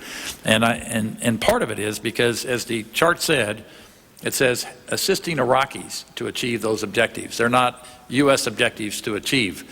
We have to strengthen Iraqi capacity and confidence and self-reliance. And so it is complex. I mean, it's a very complex thing we're doing. And one of the things that General Luck came back after his assessment and said that he was surprised at the level of devastation, and not devastation physical, but the moral and spiritual devastation of the Iraqi people. They were taught through decades to be helpless and to not raise their hand and ask to show initiative because they would get swatted down. So that all plays in that, and we just don't have time to go into each of those categories. I did not bring all the books that would require. I appreciate that, General Myers. If you will, could you just take one area then, and the Border Patrol and the number of troops that are at the border of our troops. We have about 10,000 here in the U.S., roughly. Many more connected to other immigration issues, and I'm wondering if you could just cite how adequate we feel our the border agents, the numbers are at the border. Jim, I'll wait till the tail end. I can look that up just a minute, because I don't have, I think it's 20-some thousand. I do know this, that it's not just the number of troops, it's again their capability. So what General Petraeus has been focusing on is their training, their equipping. Also, they need infrastructure at these border crossing points, and they need systems. They need the information technology to compare the kind of passports they're getting and so forth, so they know who's passing and who is legal and who is illegal. And there's the border. Are those border forces there? They are not. They'd be in the other forces, other MOI forces. I think the 21,000. That's when I said 20,000. But I'll look it up here in just a minute. But I don't have it at the tip of my tongue. Okay. Well, I do see that my time is up. I wanted you, perhaps, at another question. Just you had mentioned earlier that the police, that we were not embedding the police, and yet we know how critical they are to our success strategy, and we all believe fervently that we must have, and that we're very supportive of that success strategy. What is happening then with the police corps if, in fact, we're not I think what the embedding Secretary was referring to, that in anything we do in Iraq has to be worked with the Iraqi government. And it's their choice how they play in this equation on how we assist them. And it was their preference that, at least at the local police level, we do not assist. Now, we understand that the police will play a very important role. Some think, and I happen to agree with them, that the European model of a gendarmerie or something like that would be very appropriate. As you know, there are several countries, France being one of them, that is looking at that kind of training for Iraqi police forces, and we think that will be important. That's not settled yet, but it's being discussed. So the police will play a very important role, and they already have 8 battalions of paramilitary in their police that can confront the insurgency and prevail, and they do daily. That goes to an earlier question that I think, Congressman Joshua, that you asked. There are somebody else, but there are 8 battalions that actually do that work in the Ministry of Interior that are police forces, and so it's terribly important. Thank you. I thank the gentlelady. Let me apologize to my colleagues because we have a kind of an unusual situation. We've got the supplemental is moving out, and the Secretary has to, as I understand today, do a big piece of his supplemental testimony and then do another piece of it tomorrow before everybody's gone, so we can get it out and get the supplemental moving for markup. For our members that didn't get a chance to ask a question, first, Ms. Secretary, we want to have the ability to move any questions in writing that they would like to ask. But also, is there a chance we could also perhaps have our members that didn't get a chance to ask a question have a chance to meet with you, maybe do a breakfast, lunch, something maybe in the building at the Pentagon, in which we could Absolutely. I have a took down the continued names dialogue. of everyone who's left, and we'll get them down for breakfast sometime in the next 2 or 3 weeks. Okay, Mr. Chairman? let's do that. Mr. Chairman, I have a question. Yes, the gentlelady's recognized. Thank you, Mr. Chairman. Would that breakfast with the Secretary be open to the public? Well, if you want to bring all the omelets, it might be, but Well, Mr. Chairman, the problem is, and I appreciate your adherence to the 5-minute rule. However, there are many of us who have important questions, and my question in particular is about the 4 war games that were taking place on September 11th and how they may have impaired our ability to respond to the attacks on September 11th. Well, let me say the gentlelady I would like that question to be answered in public, Mr. Chairman. Okay, let me say to the gentlelady, we're going to have other opportunities to have the Secretary in front of us, and what we will do beyond having questions, if you want a question for the record, to be able to put that to the record and have the answer on the record. But additionally, at the next event in which the Secretary testifies, and we'll try to make sure that happens, we will start with the folks that did not get their questions, so that you will have an opportunity to propound your question. Thank you so much, Mr. Chairman, and I hope the record is still open so that even that portion of my comment would be included in this record. It will be ordered. Thank you, Mr. Chairman. Yes, a ranking gentleman is recognized. 10 seconds. Mr. Secretary, at some point in the near future, would you be either on a classified or unclassified basis share with this committee the recommendations of General Luck? The recommendations of General Luck and his team were oral. They were made to us and to General Casey and General Abizaid. General Casey and General Abizaid are taking those thoughts and making a recommendation to me, which they have not yet made, and to the chairman, which we then will present to the president if it's appropriate or if it's of that level.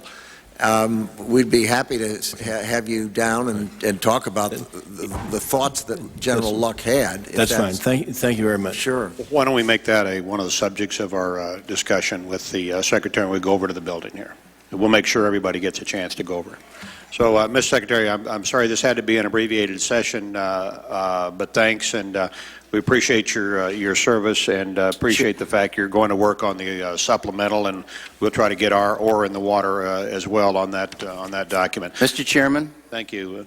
Gentleman from Hawaii. Yeah. Not to stop the Secretary, but just for a moment for you. On the issue here, Mr. Chairman, for our point of view, there are some legislative proposals. Should we go? That we couldn't go into today anyway, but Mr. Chairman, I just want to go on record with you saying I think the legislative proposals that are part of this package are totally out of line and bypass the ordinary review that we would give them. There's some very, very serious legislative proposals that go way beyond the supplemental, that actually go into the permanent condition, and I would just appreciate very much if you would take note of my concern, which I expect is probably your concern too, and perhaps so we can have an appropriate set of hearings or consideration for these legislative proposals, way beyond just the transfer of money and all the rest. Okay. I understand the gentleman's concerns, and we will assure him that we're going to look this thing over carefully and address that, the policy proposals that are manifest in that supplemental. You understand, my point is that I think they're not appropriate for a supplemental budget request, but rather are fundamental to the overall authorization bill because of the permanent nature of many of them. I understand the gentleman's concern. I share some of those. So thank you. And the hearing, yes, General Myers. Chairman Hunter, just to answer Congressman Davis's comment on the number of Border Patrol people, is 24,000 is the current number of trained and equipped for Iraqi Border Patrol. Okay. Thank you. And the hearing is adjourned. Coming up this morning on C-SPAN, the Canadian House of Commons debates a bill that would legalize same-sex marriage. This morning on Washington Journal, your phone calls and the day's news. Topics on the program also include U.S. policy towards Syria, the cost of the Medicare prescription drug benefit, and the Kyoto Climate Change Treaty.